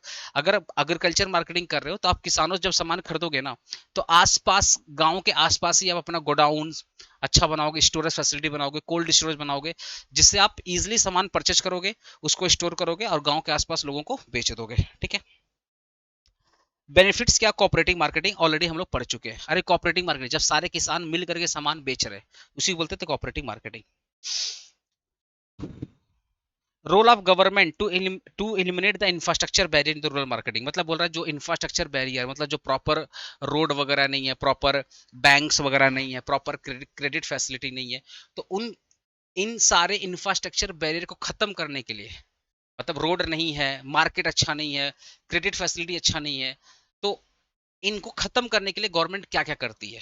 पहला, गवर्नमेंट रोड बनाएगी, ट्रांसपोर्ट फैसिलिटी को बिल्ड करेगी। ट्रांसपोर्ट फैसिलिटी तभी बिल्ड होगा जब गांव के अंदर भी अच्छा रोड हो, खेत खेत के आसपास रोड अच्छा हो, प्लस गांव का रोड शहर से कनेक्टेड हो, प्लस हाईवे से कनेक्टेड हो। तो इससे क्या होगा, गांव का रोड बेटर, गवर्नमेंट क्या करेगी, गांव का रोड बेटर करेगी, और ट्रांसपोर्ट मतलब गांव को कनेक्ट करेगी हाईवे से।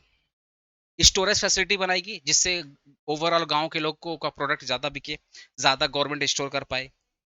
कोल्ड स्टोरेज मतलब गवर्नमेंट क्या करेगी, आसपास गवर्नमेंट गोडाउन्स बनाएगी, जिससे गांव के लोगों का सामान वो इजीली वहां पे परचेज करके स्टोर कर पाए। फिर जो पेरिसेबल नेचर के गुड्स रहेंगे, गवर्नमेंट उनको खरीद करके कोल्ड स्टोर में डाल देगी, ठीक है। Cold storage help preserve perishable product as a fruits vegetable milk, मैं बता रहा हूँ ना, गवर्नमेंट कोल्ड स्टोरेज का फैसिलिटी जब प्रोवाइड करती है तो बहुत सस्ता रेंट लेती है। आपको अगर कोल्ड स्टोरेज खोलना रहेगा ना, तो आपको बहुत महंगा पड़ जाएगा, पर गवर्नमेंट अगर कोल्ड स्टोरेज खोल करके दे देगी, अगर गवर्नमेंट कोल्ड स्टोरेज खोल करके दे देगी, तो गवर्नमेंट बहुत कम रेंट चार्ज करेगी किसानों से, गवर्नमेंट किसानों से कम रेंट चार्ज करेगी, तो किसानों का तो बेनिफिट हो गया ना। गवर्नमेंट अगर गोडाउन गोडाउन दे दिया, इस कोल्ड स्टोरेज का फैसिलिटी दे दिया, इससे क्या होगा, किसान ज्यादा ज्यादा प्रोडक्शन करेगा, गोडाउन में रखेगा, कोल्ड स्टोरेज फैसिलिटी को यूज करेगा, और गवर्नमेंट खोल दी है तो रेंट बहुत कम चार्ज करेगा। वही कोई प्राइवेट कंपनी अगर गोडाउन देगा, प्राइवेट कंपनी अगर कोल्ड स्टोरेज की फैसिलिटी देगा, तो बहुत ज्यादा रेंट चार्ज करेगा, तो किसान अफोर्ड नहीं कर पाएगा। इसलिए गवर्नमेंट का बहुत ज्यादा इंपॉर्टेंट रोल है यहाँ पे, ठीक है। प्रमोट रेगुलेटेड मार्केट, गवर्नमेंट क्या करती है, जो गवर्नमेंट मंडीज होती हैं उनको रेगुलरली प्रमोट करती रहती है, उनके लिए अच्छा अच्छा पॉलिसीज बनाती है, मिनिमम प्राइस बनाती है, जिससे किसान को ज्यादा नुकसान ना हो पाए, ठीक है। चलिए यूनिट 4 स्टार्ट करते हैं। हम लोग पूरा का पूरा एग्रीकल्चर, ये एग्रीकल्चर जो हमारा था एग्रीकल्चर मार्केटिंग, ठीक है, रूरल मार्केटिंग खत्म कर गए। अब इसका पार्ट बी है। पार्ट बी हमारा क्या है, इंट्रोडक्शन टू इंटरनेशनल मार्केट, ठीक है। इसके भी 3 चैप्टर, जैसे रूरल के 3 चैप्टर थे, इसके भी 3 चैप्टर थे। पहला क्वेश्चन है, define international market. International marketing मतलब क्या है, आप इंडिया के अंदर भी बेच रहे हो, इंडिया के बाहर बेच रहे हो, ठीक है, that is called international marketing. India के अंदर भी बेच रहे हो, इंडिया के बाहर भी बेच रहे हो, ठीक है ना। इसका फीचर्स क्या, ग्लोबल मार्केटिंग एक्टिविटी, मतलब इंडिया के अंदर, मतलब पैन इंडिया में तो आप बेच रहे हो, इंडिया के बाहर भी बेच रहे हो, वो था एमएनसी। एमएनसी लोग तो ही करते हैं ना, इंडिया के अंदर भी बेचते हैं, इंडिया के बाहर बेचते हैं, तो आपका कहीं ना कहीं जो कस्टमर है वो इंडिया के अंदर भी है और इंडिया के बाहर भी है। अब भाई इतने बड़े पॉपुलेशन को आप सामान बेच रहे हैं, तो छोटा मोटा बिजनेस थोड़ी है, लार्ज स्केल का ऑपरेशन है, लार्ज स्केल का बिजनेस है। इसमें फॉरेन एक्सचेंज होगा, इंडिया के बाहर बेचोगे तो जो भी गुड्स आएगा, जो भी पेमेंट आएगा वो डॉलर में आएगा, तो कहीं कहीं फॉरेन फॉरेन करेंसी इन्वॉल्व होती है। कॉम्प्लेक्स एंड रिस्की, अगर बिजनेस बहुत बड़ा है तो भैया रिस्क भी क्या है, बहुत ज्यादा रहेगा। और बिजनेस बहुत बड़ा है तो आपको अलग अलग देशों में सामान बेचना है, तो अलग अलग देशों का डिमांड अलग है, अलग अलग देशों का नीड अलग है, कस्टमर्स अलग है, प्रेफरेंस अलग है, लोगों की इनकम अलग है। हर एक कंट्री की इनकम क्या सेम है, नहीं। हर एक कंट्री का क्या क्या डिमांड सेम है, नहीं। समझ रहे हो मेरी बात। अब पाकिस्तान की जो इनकम है और जो यूएस की इनकम है, क्या सेम है, नहीं। तो भैया अगर आपको अलग अलग देशों में सामान बेचना है ना, तो अलग कंट्री वाइज कंट्री वाइज आपको रिसर्च करना पड़ेगा और कंट्री वाइज आपको मार्केटिंग करना पड़ेगा, ठीक है। स्कोप क्या है इंटरनेशनल मार्केटिंग में? स्कोप क्या, पहला स्कोप भैया, हम करते हैं इंपोर्ट और एक्सपोर्ट। हम एक्सपोर्ट भी करते हैं और इंपोर्ट भी करते हैं। हम फॉरेन, हम बाहर की जो मार्केट है, इंटरनेशनल मार्केट, हम उसकी प्रॉपरली क्या करते हैं, रिसर्च करते हैं। देखो याद करना, मार्केटिंग, मार्केटिंग का मतलब आपको कंज्यूमर के बारे में अच्छे से रिसर्च करना पड़ेगा। कंज्यूमर का बेसिक नीड क्या है, उसके हिसाब से आपको सामान बेचना है, ठीक है। इंटरनेशनल प्रोडक्ट प्लानिंग, हम लोग मान लो यूएस में सामान बेचने वाले हैं, तो यूएस में जो सामान बेचने वाले हैं, वहां पे प्रॉपर प्लानिंग करना पड़ेगा, कैसे एडवर्टीजमेंट करना है, क्या प्राइस होना चाहिए, ठीक है। आपको कौन सा सेलिब्रिटी वहां पे सेलिब्रिटी हायर करना पड़ेगा, कौन सा गुड्स बेचना पड़ेगा, प्रॉपर प्लानिंग करोगे तब जाके सामान बेच पाओगे, ठीक है। मतलब उस कंट्री में सामान बेचना है तो उस कंट्री के हिसाब से डिजाइन करना है, उस कंट्री के हिसाब से प्राइस को सेट करना है, उस कंट्री में कौन सा सेलिब्रिटी को हायर करे जिससे सामान बिक जाएगा, इसको बोलते हैं proper product planning. International pricing, company fix the prices according to foreign market condition, taxes and exchange rate. Company क्या करती है, जैसा भी फॉरेन मार्केट में डिमांड है, ठीक है, जो टैक्स है, जो एक्सचेंज रेट है, वो सबको देख करके कंपनी क्या करती है, प्राइसेस को फिक्स करती है। और कंपनी इंटरनेशनल प्रमोशन करती है, इंडिया के बाहर कंपनी क्या करती है, प्रमोशंस करती है अलग अलग देशों में, जिससे उनका सामान बिके, ठीक है। Discuss the international marketing environment, बोल रहा है कि इंटरनेशनल मार्केटिंग को क्या क्या चीजें इंपैक्ट करती हैं, ठीक है। जैसे पहला है इकोनॉमिक इन्वायरमेंट, अगर इकोनॉमिक कंडीशन अच्छा है किसी भी कंट्री का, ठीक है, तो इंटरनेशनल मार्केटिंग उसको अफेक्ट करेगी। अगर इकोनॉमिक कंडीशन अच्छा है, तो उस देश में जिस देश में आप मार्केटिंग करने जा रहे हो, अगर उस देश की मार्केटिंग कंडीशन अच्छा है, सॉरी, जिस देश में आप मार्केटिंग करने जा रहे हो, अगर उस देश की इनकम लोगों की ज्यादा है, मान लो आप यूएस में जा रहे हो, तो यूएस में लोगों की इनकम बहुत ज्यादा है, तो अगर आपके गुड्स में दम है, आपके गुड्स में अगर अच्छाई दिखेगी, तो लोग आपके गुड्स को इजिली परचेस कर पाएंगे। तो उनका इकोनॉमिक कंडीशन बहुत मैटर करता है।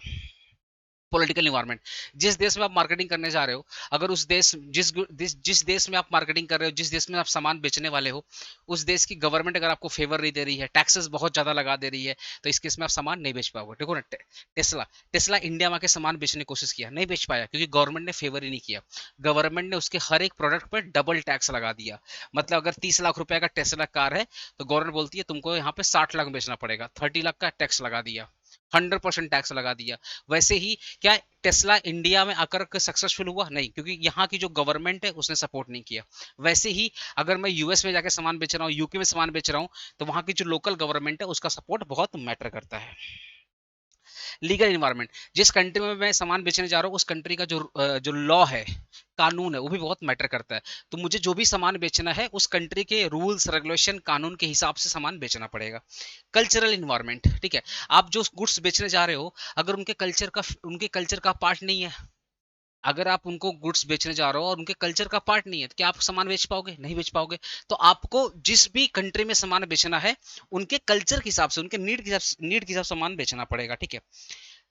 कंपिटिटिव इन्वायरमेंट, अब आप उनके देश में जाकर सामान बेचने वाले हो, तो ऑब्वियसली उस कंट्री में भी तो ऑलरेडी बहुत सारे सप्लायर हैं, तो आपका उनसे भी कंपटीशन है।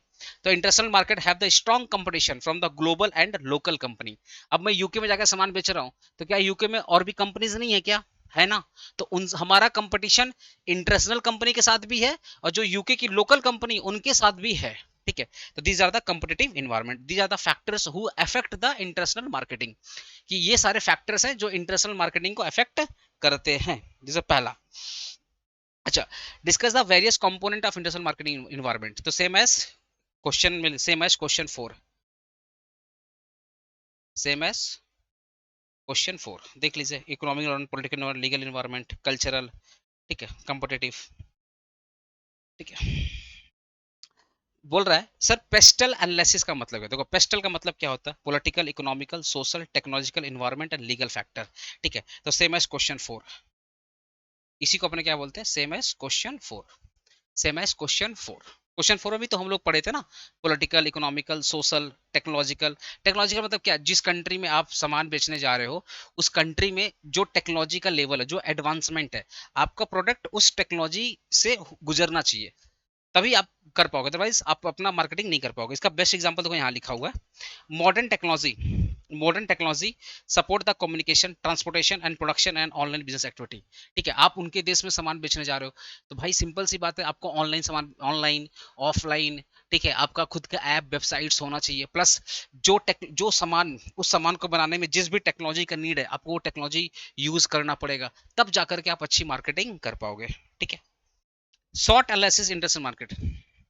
शॉर्ट एनालिसिस का मतलब क्या होता है, देखो, it is the method used in the industrial marketing to evaluate the company's strength, weakness, opportunity and threat before enter in the foreign market. मैं यूके में जा रहा हूँ, यूके की मार्केट को मैंने पूरा एनालिसिस किया। ठीक है, अब मैं देख रहा हूँ कि मेरे कंपनी का स्ट्रेंथ क्या है, मेरी कंपनी का वीकनेस क्या है, उसके हिसाब से मैं मार्केटिंग कर रहा हूँ। मान लो मैं यूके में गया मार्केटिंग करने के लिए, ठीक है, तो मुझे पता है मेरा कंपनी का स्ट्रेंथ है प्रोडक्ट, मेरे कंपनी का स्ट्रेंथ क्या है, प्रोडक्ट, प्रोडक्ट बहुत अच्छा मेरा है। तो वीकनेस क्या है, मार्केटिंग, तो मैं क्या करूंगा, यूके में जाकर के मार्केटिंग पे ज्यादा फोकस करूंगा। इसी को बोलते हैं अपने short analysis in international market, कि मतलब जिस देश में आप मार्केटिंग करने जा रहे हो ना, उस देश में आप पहले देखो ना ओवरऑल कंपटीशन क्या है, जो सामान बेचने जा रहे हो क्या वो बिकेगा नहीं बिकेगा। तो आपने जस्ट जस्ट आपने शॉर्ट एनालिसिस किया, तो पता चला कि जो प्रोडक्ट आप बेचने वाले हो ना, उसका डिमांड बहुत अच्छा है, ठीक है, पर कंपटीशन भी बहुत ज्यादा है, कंपटीशन बहुत है। लेकिन वीकनेस क्या पता चला आपको, कि वहां पे लोग मार्केटिंग बहुत अच्छा करते हैं और मैं मार्केटिंग कर ही नहीं पा रहा हूँ। तो आपको अपनी वीकनेस समझ में आ गई कि आप मार्केटिंग नहीं कर पा रहे हो, तो इस केस में आप क्या जाओगे, यूके में आप मार्केटिंग को बहुत अच्छा करना पड़ेगा, तब जाकर के आप कंपटीशन कर पाओगे इंटरनेशनल देशों में जाकर के, अदरवाइज नहीं कर पाओगे। ठीक है, what is marketing entry strategy in international market, ठीक है ना। Marketing entry strategy means the method or plan used by company to enter and operate in the foreign market. अब अगर आप मान लो यूके में जा रहे हो, तो यूके में जाने से पहले या यूएस में जाने से पहले, आप जिस देश में मार्केटिंग करने जा रहे हो, जिस देश में सामान बेचने जा रहे हो, पहले उस देश में लोगों की इनकम देखिए, लोगों का ओवरऑल ट्रेडिशन क्या है, जो सामान आप बेचने वाले हो क्या उनके ट्रेडिशन फिट बैठेगा नहीं फिट बैठेगा, जो टेक्नोलॉजी आप वहां बेचने जा रहे हो, जो प्रोडक्ट आप बेचने जा रहे हो, क्या ऑलरेडी वहां पे उसका डिमांड नहीं है, मतलब ऑलरेडी कंपनीज हैं। आप सोचो ना, आप मान लो ये पेन बेचने गए, ऑलरेडी बहुत सारी कंपनी वहां पे पेन बेच रही है, आप बहुत ज्यादा नहीं सामान बेच पाओगे। बट अगर आप उस देश में लेट से आप ये पेन बेचने गए, पर बहुत कम कंपनीज ये पेन बेच रही हैं, तो आपके लिए एक पॉजिटिव सिग्नल है, आप ज्यादा से ज्यादा सामान को बेच पाओगे। तो किसी भी देश में अगर आपको जाकर के मार्केटिंग करना है, किसी भी कंट्री में अगर आपको जाके मार्केटिंग करना है, तो पहले आप उस कंट्री का ओवरऑल एनालिसिस करो। ठीक है, वहां का ओवरऑल डिमांड क्या है, इनकम क्या है, गवर्नमेंट का रूल्स रेगुलेशंस क्या है, टैक्स का सिस्टम क्या है, ओवरऑल कंपटीशन क्या है, जो गुड्स आप बेचने वाले हो क्या बिकेगा या नहीं बिकेगा, ये सब अगर सब कुछ ठीक है, सब कुछ लगा रहा ठीक है मेरे फेवर में, तब जाकर के आप उस देश में जाकर बिजनेस करो, उस देश में जाकर मार्केटिंग करो। अदरवाइज अगर बिना प्रॉपर एनालिसिस के आप उस कंट्री में गए, तो आप फेल हो जाएंगे। ठीक है, what are the different market entry study then company can use to enter, बोला कौन कौन से स्ट्रेटजी है। पहला, एक्सपोर्ट, आप एक्सपोर्ट कर सकते हैं। In exporting company produce goods in their home country and sell them to the foreign market. आप ये कर सकते हैं, आप अपने देश में प्रोड्यूस करके उनके देश में भेज सकते हैं, वन ऑफ द तरीका ये हो गया। दूसरा, licensing, licensing means giving permission to the foreign company to produce sell produce और सेल। आप अपना लाइसेंस सामने वाली कंपनी को बेच दो, ठीक भाई ये वाला गुड्स आप अपने देश में बेचो और कमीशन मुझे दे देना। तो आपने अपने प्रोडक्ट का जो लाइसेंस है वो फॉरेन कंपनी को बेच दिया कमीशन बेसिस पे, कि एक काम करो, ये लाइसेंस मैं तुमको सेल कर रहा हूँ, अब तुम अपने देश में सामान बनाओ और जो भी बेचोगे उसमें से कुछ परसेंटेज मुझे दे देना। फ्रेंचाइजीज, अब देखो डोमिनोज लोग क्या कर रहा है, फ्रेंचाइजीज तो कर रहा है ना। डोमिनोज जो यूएस की कंपनी है, पूरे ऑल ओवर वर्ल्ड में क्या फ्रेंचाइजीज बेच रहा है, तो आप अपना फ्रेंचाइजीज भी उनके कंट्री में बेच सकते हो। जैसे मान लो टाटा अपनी फ्रेंचाइजीज बेच दी किसी उस कंट्री में कोई मोटर कंपनी है, उस मोटर कंपनी को टाटा ने अपना फ्रेंचाइजीज बेच दिया कि चलो ठीक है तुम मेरा ब्रांड लोगो यूज करके मार्केट में सामान बेचो। तो फ्रेंचाइजी सिस्टम भी हो सकता है। ठीक है, ज्वाइंट वेंचर, आप फॉरेन कंपनी के साथ कोलैबोरेट होकर के मिल करके बिजनेस कर सकते हैं। ठीक है, डायरेक्ट इन्वेस्टमेंट, आप उनके देश में जाकर फैक्ट्री लगाओ और डायरेक्टली सामान को सेल करके बेचो, मतलब डायरेक्टली प्रोड्यूस करके सामान बेचो। ठीक है, discuss the features, discuss the features of international market strategy. पहला फीचर्स क्या है, देखो भैया मार्केट स्ट्रेटजी पहला फीचर्स क्या है, helps in foreign market expansion. आप कोई भी स्ट्रेटजी यूज करो, कहीं ना कहीं आपको बेनिफिट मिलने ही वाला है, चाहे आप एक्सपोर्ट करो या लाइसेंस बेचो या कोलाबोरेशन करो या फैक्ट्री बनाओ। ठीक है, तो ये बोला helps in foreign market expansion. International market entry strategy help company to enter and expand a business in foreign market. आप अगर कोई भी स्ट्रेटजी अपनाओगे, जो जो स्ट्रेटजी आपको ठीक लगती है, तो उससे क्या होगा, आपका इंटरनेशनल मार्केट में आपका नाम होगा, आपकी कंपनीज का नाम होगा, और बहुत सारे कस्टमर को आप अट्रैक्ट करेंगे, तो आपकी कंपनी का ग्रोथ भी होगा। Involve different entry method, company can choose different method like exporting, license, financing, मतलब कंपनी के पास बहुत सारा ऑप्शन है, कोई भी एक मेथड यूज कर सकता है। ठीक है, रिक्वायर मार्केट रिसर्च, आपको ऑब्वियसली आप किसी दूसरे देश में जा रहे हो तो प्रॉपर मार्केट रिसर्च करना पड़ेगा, तब जाकर आप सामान बेच पाओगे। रिस्क तो रहेगा ही रहेगा। Profit, focus on profit and growth, आप दूसरे देश में जा रहे हो, अगर आपको सर्वाइव करना है लॉन्ग टर्म में, तो आपको अपना ग्रोथ और प्रॉफिट बहुत ज्यादा फोकस करना पड़ेगा, तब जाकर के आप सामने वाले देश में, सामने वाली कंट्री में अपने कंपनी कंपनी का सर्वाइवल या फ्यूचर डिसाइड कर पाओगे। आप गए, आपको लॉस हो गया, तो आपको निकलना पड़ेगा उस मार्केट से। ठीक है, the aim of the market interest studies to increase the profit, आपका एम ये होना चाहिए भैया, प्रॉफिट होना चाहिए, ग्रोथ होना चाहिए, तब जाकर आप लॉन्ग टर्म में सर्वाइव कर पाओगे। ठीक है, एडवांटेज या disadvantage of international market market strategy. पहला एडवांटेज की बात करो, इंक्रीज मार्केट साइज, अगर मैं इंडिया से दूसरे देशों में जाकर बेच रहा हूँ, तो भैया इंडिया वाली मार्केट को भी मैं कवर कर रहा हूँ, बाहर की मार्केट को भी कवर कर रहा हूँ, तो भैया मार्केट की साइज क्या हो गई, बड़ी हो गई। दूसरा, प्रॉफिट ज्यादा मिलेगा, बिजनेस का ग्रोथ भी ज्यादा होगा, और अपना जो रिसोर्सेस वो अच्छी तरीके से यूटिलाइज कर पाऊंगा, बिकॉज जैसा डिमांड होगा उसके हिसाब से मैं प्रोडक्शन करूंगा। तो आपको पता है, जब आप बल्क प्रोडक्शन करते हैं ना, तो बल्क प्रोडक्शन में क्या होता है, आप labour output, sorry labour, raw material, इस सब का बहुत अच्छे से यूटिलाइजेशन कर पाते हैं।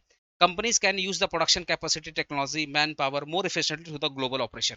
मैं क्या बोला, आप बल्क में जब प्रोडक्शन करते हो ना, तो कंपनीज रॉ मटेरियल, लेबर, इन सबको बहुत अच्छे से यूटिलाइज कर पाती है बल्क प्रोडक्शन के लिए। ठीक है, competitive advantage, international expansion help companies strengthen the market position and compete with the global brand। जब आप ग्लोबल ब्रांड से कंपेयर करते हो ना, तो आपको ग्लोबल ब्रांड जैसा काम करना पड़ता है। ग्लोबल ब्रांड से कंपटीशन का मतलब आपकी क्वालिटी भी ग्लोबल ब्रांड जैसी होनी चाहिए। तो जब आप इस लेवल का कंपटीशन पे मार्केटिंग करते हो, इस लेवल पे आकर बिजनेस करते हो, तो कहीं ना कहीं आप अपने कंपटीशन, जो आपके लोकल कंपटीशन, उनसे तो बेटर करते हो। प्लस आप लोग, अब आप देखो ना, Coca Cola already well established है, अब अगर मुझे कोको कोला को बीट करना है, तो उससे बेटर कोल्ड ड्रिंक बनाना पड़ेगा, तब जाकर बीट कर पाऊंगा। तो आपको पता है कि ऑलरेडी मार्केट में क्या क्या एग्जिस्ट है, तो आप क्या करोगे, कोशिश करोगे उनसे बेटर करने का, तभी जाकर कंपटीटिव एडवांटेज मिल पाएगा। Access to new technology and idea, जब आप दूसरे देश में जाओगे, तो वहां भी नई, कोई भी नई टेक्नोलॉजी होगी, वहां भी नए नए मार्केट्स होंगे, वहां भी नए नए चीजें आप सीखेंगे, इससे क्या होगा, आपके बिजनेस में एक्सपेंशन होगा। जब भी आप किसी दूसरे देश में जाकर बिजनेस करते हो ना, तो कुछ ना कुछ नया आप सीखते हो, जो बिजनेस में आप अप्लाई करते हो। देखो ना, international business help companies learn modern technology, बोले ना, आप उनके देश में जा रहे हो, तो उस देश में भी तो कोई ना कोई टेक्नोलॉजी होगी, वहां का कोई ना कोई मेथड्स होगा, आप उसको सीखोगे, बिजनेस में अप्लाई करोगे और बेटर करोगे। डिसएडवांटेज क्या भैया, रिस्क बहुत ज्यादा है, इन्वेस्टमेंट बहुत ज्यादा है, कल्चर का डिफरेंस, इंडिया कल्चर और है, वहां का कल्चर अलग हो गया। ठीक है, गवर्नमेंट का रिस्ट्रिक्शंस, ठीक है, ये सब डिसएडवांटेज हो गया। ठीक है, स्टैंडर्डाइजेशन एंड एडॉप्टेशन। ठीक है, एडॉप्टेशन और स्टैंडर्डाइजेशन का मतलब क्या होगा, स्टैंडर्डाइजेशन का मतलब क्या है, कि आप जैसे इंडिया में बेच रहे हो, वैसे इंडिया के बाहर बेच रहे हो, सेम प्रोडक्ट, इंडिया में अगर जो क्वालिटी है, इंडिया के बाहर भी सेम क्वालिटी है। इसमें क्या होता है, आप सेम क्वालिटी सेम प्रोडक्ट बेच रहे हो। एडॉप्टेशन मतलब क्या हो गया, कि इंडिया में क्वालिटी कुछ और है, उस देश में गए, तो उस देश के अकॉर्डिंग आपने क्वालिटी बनाया, उस देश के हिसाब से आपने प्रोडक्ट बनाया। जैसे देखो ना, मैकडी, मैकडी बाहर में वेज बर्गर नहीं बेचता, जब वो इंडिया में आता है ना, तो वेज बर्गर बेचता है। नॉर्थ इंडिया में मैक आलू टिक्की बेचेगा, साउथ इंडिया में जाकर के डोसा बर्गर बेचेगा। तो उसने एडॉप्टेशन को फॉलो किया कि भैया वो इंडिया में आया, इंडिया के हिसाब से बर्गर बेच रहा है, बाहर में उसको बोलो वेज बर्गर बेचने के लिए नहीं बेचेगा। तो मैकडी फॉलो करता है एडॉप्टेशन। लेकिन अगर मैं एप्पल की बात करूं, एप्पल सेम फोन बनाता है, इंडिया के अंदर भी इंडिया के बाहर भी, तो स्टैंडर्डाइजेशन फॉलो करता है। ठीक है, अब स्टैंडर्डाइजेशन में क्या होता है, प्रोडक्ट की डिजाइन, पैकेजिंग, फीचर, सब कुछ क्या होता है, सेम होते हैं, यहाँ पे क्या होता है, डिफरेंट होते हैं। ठीक है, स्टैंडर्डाइजेशन में क्या होता है, प्रोडक्शन कॉस्ट कम होती है, क्योंकि आप बल्क में बना रहे हो ना, आप इंडिया के लिए भी सेम बना रहे हो, इंडिया के बाहर भी सेम बना रहे हो, तो जब भी आप बल्क में बनाओगे, तो प्रोडक्शन कॉस्ट कम होगी। और यहाँ पे प्रोडक्शन कॉस्ट क्या होगा, ज्यादा होगा, क्योंकि आप इंडिया में आप अलग अलग बना रहे हो, इंडिया के बाहर आप अलग बना रहे हो, तो आपकी इसका क्या होगा कि बल्क प्रोडक्शन आप नहीं कर पाओगे। जब बल्क प्रोडक्शन नहीं कर पाओगे, तो कहीं ना कहीं आपकी जो कॉस्ट होगी वो ज्यादा हो जाएगी। Externalization give less important to local customer, क्योंकि ये सेम प्रोडक्ट है तो बहुत कम इंपॉर्टेंस आप लोकल कस्टमर को दे पाते हो। बट एडॉप्टेशन आप अपने लोकल कस्टमर को ज्यादा, क्योंकि आपने लोकल कस्टमर के नीड के हिसाब से बनाया तो आप उनको ज्यादा इंपॉर्टेंस दे पाते हो, ठीक है ना। एक्सटर्नलाइजेशन लो फ्लेक्सिबल होता है, ये हायर फ्लेक्सिबल होता है, ठीक है। देखो मैं इतना तेज तेज इसलिए पढ़ा रहा हूँ क्योंकि टाइम नहीं है। तुम ज्यादा अगर 5 घंटे की वीडियो बनाऊंगा तो 5 घंटे की वीडियो तुम नहीं देख पाओगे। कोशिश यही है कि ज्यादा से ज्यादा 1.5 से 2 घंटे में वीडियो बना दो। तुम्हारा कम टाइम में अगर कॉन्सेप्ट क्लियर हो गया तो मेरे को पूरा बिलीव है आप लिख पाओगे। मेरा खुद उतना अच्छा हेल्थ नहीं है, फिर भी मैं बहुत, मुझे डॉक्टर मना किया है इतना तेज तेज बोलने के लिए, बट स्टिल मैं करीबन 20 दिन से कंटिन्यू ऐसे ही बोले जा रहा हूँ। आपने देखा होगा मैराथन वगैरह, मैंने पूरी कोशिश की है, ठीक है। और ये कोई एहसान वाला बात नहीं, मेरा ड्यूटी है, ठीक है। बट आज एनर्जी बहुत लो है बिकॉज होता है ना, बॉडी पूरी टायर्ड हो गई है, ठीक है। Explain the product planning in international market. आप इंटरनेशनल मार्केट में जा रहे हो तो प्रोडक्ट प्लानिंग कैसे करोगे। पहला, प्रोडक्ट प्लानिंग का मतलब क्या होता है, उनके देश में जिस चीज का डिमांड है, तो मतलब मान लो प्रोडक्ट आप बेच रहे हो वॉच, तो किस टाइप का वॉच लोग पहनते हैं, किस प्राइस में पहनते हैं, वहाँ की गवर्नमेंट का क्या इसके हिसाब से रूल्स रेगुलेशंस है, उसके हिसाब से आप प्लानिंग कर रहे हो, उसको बोलते हैं प्रोडक्ट प्लानिंग, ठीक है। उसके लिए क्या करना पड़ेगा आपको, उनके नीड को पहले स्टडी करना पड़ेगा। फिर जैसा नीड है उसके हिसाब से डिजाइन, जैसा नीड है उसके हिसाब से क्वालिटी आपको बनाना पड़ेगा। फिर पैकेजिंग और लेबलिंग, ठीक भाई। आप उनका उनका जब पैकेजिंग बनाओगे तो एक इंग्लिश लैंग्वेज बनाओगे और एक लोकल लैंग्वेज बनाओगे, ठीक है। और आपके पास दो ऑप्शन है कि आप स्टैंडर्डाइजेशन और एडॉप्टेशन कोई भी टेक्निक फॉलो कर सकते हैं, ठीक है। इंटरनेशनल मार्केटिंग इन्वायरमेंट क्या, ऑलरेडी पढ़ा चुका हूँ, ठीक है। इंट्री स्ट्रेटजी क्या हो गया, ऑलरेडी पढ़ा चुका हूँ। Benefits and criticism of international market strategy, advantage disadvantage नहीं पढ़ाया था ऊपर में, वही सेम क्वेश्चन पूछा है, सेम क्वेश्चन पूछा है, same question. Various channel of distribution that consider as entry into the international market, किस तरीके से आप इंटरनेशनल मार्केट में एंट्री कर सकते हैं। एक्सपोर्टिंग, लाइसेंसिंग पढ़ाया था ना, वही आंसर आपको लिखना है। डायरेक्ट एक्सपोर्ट, इनडायरेक्ट एक्सपोर्ट, ठीक है। फॉरेन डिस्ट्रीब्यूशन, ठीक है। एजेंट रख दिया, होलसेलर कर दिया, रिटेलर। फ्रेंचाइजीज बेटर क्या होगा, जो मैंने ऊपर में पढ़ाया पढ़ाया था ना, फ्रेंचाइजीज एक्सपोर्ट कर लिए, कोलाबोरेशन कर लिए, ऊपर में जो पढ़ाया था वो आंसर फॉलो करना, ये आंसर मत फॉलो करना।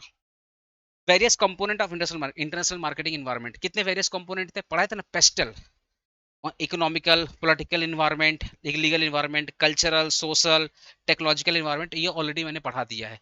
ये सारे क्वेश्चन रिपीट हो गए, ये कुछ सारे क्वेश्चन रिपीट हो गए, ठीक है। चैप्टर 5 आ जाते हैं। Unit 5 international pricing. पहला, factors influencing the international pricing, क्या क्या फैक्टर इफेक्ट करते हैं। पहला, कॉस्ट ऑफ प्रोडक्शन, ठीक है। अगर material, labour, packaging, manufacturing cost अगर ये ज्यादा होंगे तो प्राइस भी ज्यादा होंगे, कम होंगे तो प्राइस भी क्या होगा, कम होगा। ट्रांसपोर्टेशन, शिपिंग कॉस्ट अगर ये ज्यादा होगा तो प्राइस भी ज्यादा, कम होंगे तो प्राइस भी कम। एक्सचेंज रेट फ्लक्चुएशन, अब देखो ना इंडिया रुपीज और डॉलर का कितना ज्यादा फ्लक्चुएशन है, इससे प्राइस में बहुत ज्यादा इंपैक्ट आता है। तो एक्सचेंज रेट के वजह से भी प्राइसेस में बहुत ज्यादा इंपैक्ट आता है। गवर्नमेंट का टैक्स, अब देखो ना टेस्ला में क्या हुआ, गवर्नमेंट 30 लाख की कार थी, गवर्नमेंट ने 100% टैक्स लगा दिया, 60 लाख की कार हो गई। तो गवर्नमेंट की पॉलिसी, गवर्नमेंट का टैक्सेशन सिस्टम भी बहुत ज्यादा इंटरनेशनल मार्केट में मैटर करता है, ठीक है। फिर डिमांड सप्लाई और कंपटीशन कैसा, ये भी मैटर करता है, ठीक है। डिफरेंट मेथड्स ऑफ प्राइसिंग, पहला मेथड है कि कॉस्ट बेस्ड प्राइसिंग, कि कॉस्ट जो था उसमें अपने प्रॉफिट ऐड करके अपने प्राइस निकाल लिया। कॉस्ट था 100 रुपया, 20 रुपया का प्रॉफिट, 120 रुपया प्राइस हो गया, इसको बोलते हैं कॉस्ट बेस्ड प्राइसिंग। दूसरा होगा मार्केट बेस्ड प्राइसिंग, मार्केट में जैसा डिमांड है, जैसा सप्लाई है, उसके हिसाब से अपने प्राइसेस डिसाइड किया। कंपटीशन के हिसाब से अपने प्राइसेस डिसाइड किया। पेनिट्रेशन, पेनिट्रेशन का मतलब क्या होगा, एकदम लोएस्ट प्राइस आपने चार्ज कर दिया कंपटीशन को खत्म करने के लिए।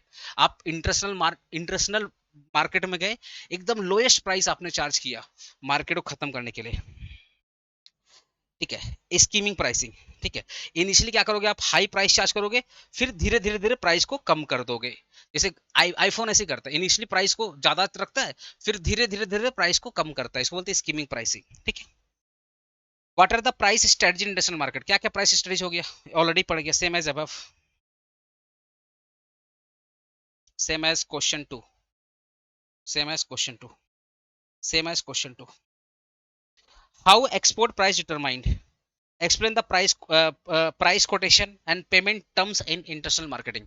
एक्सपोर्ट प्राइस कैसे निकलता है, प्राइस कोटेशन क्या होता है, और क्या क्या टर्म्स एंड कंडीशन होता है पेमेंट के रिगार्डिंग, ठीक है, इन इंटरनेशनल मार्केटिंग। पहला, determination of export price, export price determined by the considering the production cost, packaging cost, transportation cost, insurance cost, taxes and expected profit, ठीक है। इन सबको मिला करके कॉस्ट, पैकेजिंग कॉस्ट, मतलब सारा खर्चा और प्रॉफिट मिला करके, सारा खर्चा और प्रॉफिट मिला करके जो प्राइस आता है वो तो आपका एक्सपोर्ट प्राइस। ठीक है। प्रोडक्ट एंड प्राइस कोटेशन का मतलब क्या होता है? Price quotation is written statement showing product detail, quantity, price and delivery condition. ठीक है। तो आपने क्या किया बेसिकली, तो प्रोडक्ट प्राइस एंड कोटेशन का सिंपल मतलब समझो, मान लो मुझे एक्सपोर्ट करना है, तो मैं पहले से ही अपने मैं एक्सपोर्ट कर रहा हूँ, मतलब क्या, मान लो यूएस से मुझे राइस बेचना है, तो मैंने पहले बता दिया कि भाई राइस की क्वालिटी ये होगी, ये क्वांटिटी होगी, इस प्राइस में मैं आपको भेजूंगा, तो आपने पहले से ही कोटेशन दे दिया। इसको बोलते हैं प्रोडक्ट एंड प्राइस कोटेशन, कि आपने पहले से ही अपने जो बायर है उसको पहले से आपने बता दिया कि ये क्वांटिटी है, इस क्वालिटी का है, ये प्राइस है, ये आपको मैं भेज रहा हूँ, इसको बोलते हैं price quotation. Delivery terms and quotation का मतलब क्या हो गया कि बायर और सेलर के बीच में पहले से डिसाइड हो जाता है कि एफओबी प्राइस पर कॉस्ट ऐड होगा, एफओबी प्राइस कॉस्ट होगा या सीआईएफ प्राइस कॉस्ट होगा।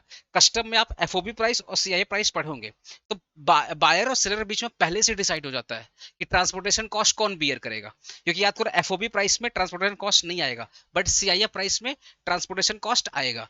तो यहाँ पे होता है delivery in terms and quotation, quotation में डिसाइड हो जाएगा कि भैया ट्रांसपोर्टेशन कॉस्ट कौन बियर करेगा। एडवांस पेमेंट आप पहले से ही बोल दोगे भैया पहले 50% भेज दो, फिर मैं एक्सपोर्ट करा दूंगा, फिर जिस दिन गुड्स रिसीव कर लोगे उसके बाद 50% भेज दो, 50% रिमेनिंग पेमेंट कर देना। मतलब एडवांस पेमेंट का मतलब क्या, पहले आपने 50% एडवांस ले लिया, बाद में आपने सामान भेज दिया, फिर 50% आपका रिमेनिंग अमाउंट आ गया सामान भेजने के बाद, इसको बोलते हैं advance payment. Letter of credit का मतलब क्या होता है, कभी कभी बैंक्स या फॉरेन इंस्टीट्यूशन गारंटी देते हैं, गारंटी देते हैं कि अगर बायर नहीं पे करेगा तो वो पे कर देते हैं, उसको बोलते हैं लेटर ऑफ क्रेडिट। ठीक है। What are the some important elements of international marketing quotation and some payment terms in international marketing quotation? International marketing quotation में क्या क्या इंपॉर्टेंट चीजें होती है, पहले ये पढ़ते हैं। पहला होता है प्रोडक्ट डिस्क्रिप्शन। जब आप कोटेशन देते हो तो आप अपने प्रोडक्ट बारे में बताते हो, भैया प्रोडक्ट कैसा है, प्रीमियम क्वालिटी का है या चीप क्वालिटी का, ये सब आप बताते हो। दूसरा प्राइस आप बताते हो कि भैया जो प्राइस है, वही वाला प्राइस वाला बोलते हैं कि ओवरऑल कोटेशन में क्या प्राइस, आप किस प्राइस पे सेल कर रहे हो वो प्राइस बताओगे। डिलीवरी बताओगे, वही डिलीवरी टर्म्स की सीआईएफ प्राइस पे होगा या एफओबी प्राइस पे होगा वो बताओगे। ठीक है। पेमेंट कैसा होगा, एडवांस पेमेंट होगा या लेटर ऑफ क्रेडिट होगा, ये भी आप बताओगे। ठीक है। इंटरनेशनल प्राइसिंग का मतलब क्या होता है, international pricing refers to the process of determining the price of the product or services in the foreign market. Foreign market में गुड्स एंड सर्विसेज की प्राइस क्या होगी, इसको बोलते हैं इंटरनेशनल प्राइसिंग। तो जिस प्रोसेस से आप फॉरेन मार्केट में, इंटरनेशनल मार्केट में प्राइस को डिसाइड करते हो, उसी प्रोसेस को बोलते हैं इंटरनेशनल प्राइसिंग। जिस प्रोसेस से आप फॉरेन मार्केट में प्राइसेस को डिसाइड करते हो उसी प्रोसेस को बोलते हैं इंटरनेशनल प्राइसिंग। ठीक है ना। लास्ट चैप्टर, पहला बोलते हैं एग्जिम पॉलिसी। एग्जिम पॉलिसी मतलब क्या होता है, इंपोर्ट और एक्सपोर्ट और इंपोर्ट से रिलेटेड जो गवर्नमेंट पॉलिसी बनाती है उसको बोलते हैं एग्जिम पॉलिसी। इंपोर्ट और एक्सपोर्ट से रिलेटेड जो भी पॉलिसी बनता है उसको बोलते हैं EXIM policy. Write and elaborate note on present EXIM policy और state the features of EXIM present EXIM policy. Present EXIM policy क्या है, गवर्नमेंट का इंपोर्ट एक्सपोर्ट से रिलेटेड प्रेजेंट पॉलिसी क्या है। पहला पॉलिसी भैया एक्सपोर्ट को बढ़ाओ, एक्सपोर्ट और इंपोर्ट का जो प्रोसेस है उसको सिंपल रखो। ठीक है। जो एमएसएमई है उनको गवर्नमेंट क्या इंसेंटिव देती है, टैक्स में बेनिफिट देती है, भैया भर भर के एक्सपोर्ट करो, आपको बहुत ज्यादा गवर्नमेंट क्या देगी, सब्सिडी देगी। ठीक है। गवर्नमेंट क्या बना रही है, सेज बना रही है, स्पेशल इकोनॉमिक जोन बना रही है। सेज क्या होता है, स्पेशल इकोनॉमिक जोन होता है ऐसा एरिया, उसके अंदर जो भी गुड्स एंड सर्विसेज बनेंगी वो देश के बाहर क्या होगा, एक्सपोर्ट होगा। मैंने जीएसटी में पढ़ाया, जीएसटी मैंने पढ़ाया था, सेज क्या होता है, स्पेशल इकोनॉमिक जोन होता है जिसके अंदर जो भी गुड्स एंड सर्विसेज बनेगा वो देश के बाहर हम क्या करेंगे, एक्सपोर्ट करेंगे। ठीक है। Focus on make in India, कि भैया देश के अंदर बनाओ और बाहर में क्या करो, एक्सपोर्ट करो। डिस्क्राइब द डिफरेंट स्टेप और strategy to starting an export business. अगर आपको एक्सपोर्ट बिजनेस स्टार्ट करना है तो क्या क्या आप कर सकते हो। पहला, आपको प्रोडक्ट देखना पड़ेगा कि इंटरनेशनल इंटरनेशनल मार्केट में किस प्रोडक्ट का डिमांड ज्यादा है, जैसा डिमांड है वैसा आपको प्रोडक्ट बना करके बेचना पड़ेगा। इंटरनेशनल मार्केट रिसर्च, उसके लिए आपको प्रॉपर भाई डिमांड को पता करने के लिए आपको क्या करना पड़ेगा, प्रॉपर रिसर्च करना पड़ेगा। फिर उसके हिसाब से आपको बिजनेस प्लान बनाना पड़ेगा। ठीक है। फिर आपके पास लाइसेंस का व्यवस्था, क्योंकि आप इंपोर्ट एक्सपोर्ट करोगे तो आपको प्रॉपर लाइसेंस लेना पड़ेगा। इंपोर्ट एक्सपोर्टर का भी क्या होता है, लाइसेंस नंबर होता है। ठीक है। फिर प्रॉपर आपको लोन फैसिलिटी, भाई आप इंपोर्ट एक्सपोर्ट करने वाले हो, एक्सपोर्ट का बिजनेस करने वाले हो, तो आपके पास अच्छा खासा कैपिटल होना चाहिए, और कैपिटल होने के लिए आपके पास अच्छा खासा लोन फैसिलिटी होना ही चाहिए। ठीक है। एक्सपोर्ट रिस्क इंश्योरेंस क्या होता है? एक्सपोर्ट रिस्क इंश्योरेंस मतलब क्या होता है? Insurance given to the exporter from production of losses from the international market. International market में लॉस से बचने के लिए, इंटरनेशनल मार्केट में लॉस से बचने के लिए एक्सपोर्टर ने जो इंश्योरेंस करवाया है उसी को बोलते हैं एक्सपोर्ट रिस्क इंश्योरेंस। ठीक है ना? एक्सपोर्ट प्रोसेसिंग जोन क्या होता है? सेज। सेज क्या होता है? स्पेशल इकोनॉमिक जोन होता है जो गवर्नमेंट बनाती है, इंडिया के अंदर बनाती है। ठीक है, ऐसा नहीं जैसे आपका नोएडा हो गया, न्यू टाउन का कुछ एरिया हो गया, ऐसे करके बहुत सारे स्पेशल इकोनॉमिक जोन देश के अंदर है, जहां पर जो भी गुड्स एंड सर्विसेज प्रोड्यूस किया जाएगा वो देश के बाहर एक्सपोर्ट किया जाएगा। ठीक है। एक्सपोर्ट प्राइस का मतलब क्या होता है? एक्सपोर्ट के टाइम पे जो प्राइस आप चार्ज करते हो that is called export price. Export जो आपने किया, जो आपने एक्सपोर्ट किया, किस प्राइस पे आपने एक्सपोर्ट किया उसको बोलते हैं एक्सपोर्ट प्राइस। ठीक है। प्रेजेंट एग्जिम पॉलिसी क्या है भैया? प्रेजेंट एग्जिम पॉलिसी है गवर्नमेंट का कि एक्सपोर्ट को प्रमोट करना, इंपोर्ट कम करना। ठीक है। और फॉरेन मार्केट में अपने इंडियन गुड्स का डिमांड को बढ़ाना। ठीक है। एफडीआई को इंक्रीज करना और फॉरेन एक्सचेंज ज्यादा से ज्यादा डॉलर इंडिया में लेकर आओ। That is the present EXIM policy. Export का प्राइस कैसे डिटरमाइन होता है? सारा खर्चा ऐड करो, ये सारे खर्चा ऐड करके, ये सारा खर्चा ऐड करके फिर प्रॉफिट ऐड करके आपने प्राइस डिसाइड कर लिया। देखो ना, सारा खर्चा तो है, ये क्या है? सारा खर्चा है। सारा खर्चा को ऐड करके प्रॉफिट ऐड, सारा खर्चा हो गया, मान लो खर्चा हो गया 100 रुपया, सारा खर्चा मिला लिया आएगा 100 रुपया, 20 रुपया का प्रॉफिट ऐड किया, 120 रुपया मेरा क्या हो गया? एक्सपोर्ट प्राइस हो गया। ठीक है। सेज क्या होता है? स्पेशल इकोनॉमिक जोन होता है, बोले ना ऑलरेडी। यहाँ पे जो भी सामान बनाया जाता हो देश के बाहर क्या होता है? देश के अंदर यूज नहीं करते, यहाँ पे जो भी सामान बनाया जाएगा देश के बाहर सेल करेंगे। इसके अंदर गवर्नमेंट जो जीएसटी लेती है, जीरो लेती है, टैक्स बेनिफिट देती है। ठीक है। 5 साल तक नो टैक्स, टैक्स नेक्स्ट 5 साल तक, 5 साल तक गवर्नमेंट कोई टैक्स लेती नहीं है, एक्सपोर्ट पर जीरो जीएसटी। ठीक है। 5 साल कंप्लीट हो गया, नेक्स्ट 5 ईयर्स तक गवर्नमेंट जो भी इनकम कमाओगे उसका 50% टैक्स लेती है। अगर 100 रुपया कमाओगे, ठीक है, मान लो तुम्हारी टैक्स लाइबिलिटी है 100 रुपया, तो गवर्नमेंट 50 रुपया चार्ज करेगी। ठीक है। तो ये हो गया सेज। याद रखिएगा, सेज एक स्पेशल एरिया है जहां के कानून अलग होते हैं।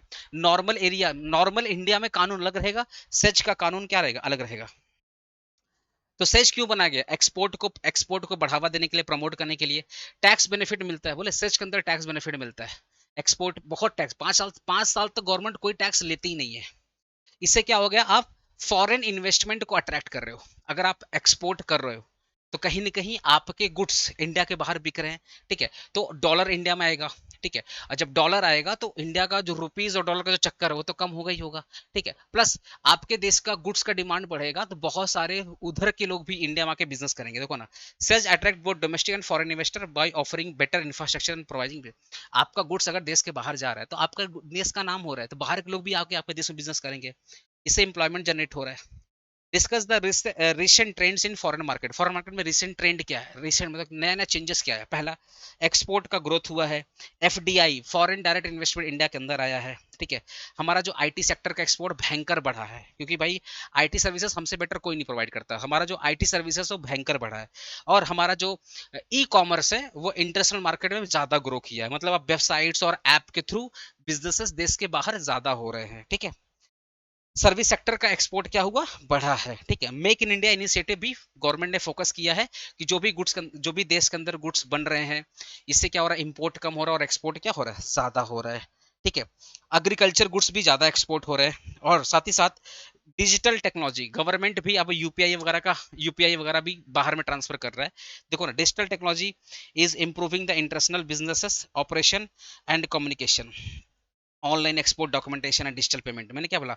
आजकल डिजिटल टेक्नोलॉजी के थ्रू भी हमारे देश में इंपोर्ट एक्सपोर्ट बहुत ज्यादा रहा होता है। इजिली आप ऑनलाइन एग्रीमेंट कर रहे हैं, ऑनलाइन आप पेमेंट कर रहे हैं, तो ऑनलाइन टेक्नोलॉजी की वजह से इंपोर्ट बहुत ज्यादा एक्सपोर्ट हुआ। दोस्तों, मैंने पूरी कोशिश की है जितना कम टाइम में आपको पूरा कॉन्सेप्ट देने के लिए। ठीक है। होपफुली आपको मेरा पढ़ाया हुआ समझ में आया होगा। मैंने अपना पूरा 100% दिया। प्लीज़ वीडियो को शेयर करना, बस यही बोलूँगा। और एक कम, इस मेहनत को पसंद कर रहे हो भाई तो एक कमेंट कर देना। And wish you all the very best. ठीक है। सेमेस्टर 7 के लिए भाई इंटरेस्टेड हो तो जरूर एपीसी से जुड़ना। ठीक है। और बाकी एपीसी ऑलवेज आपके लिए है। ठीक है दोस्तों, love you and thank you so much for supporting APC. Thank you so much.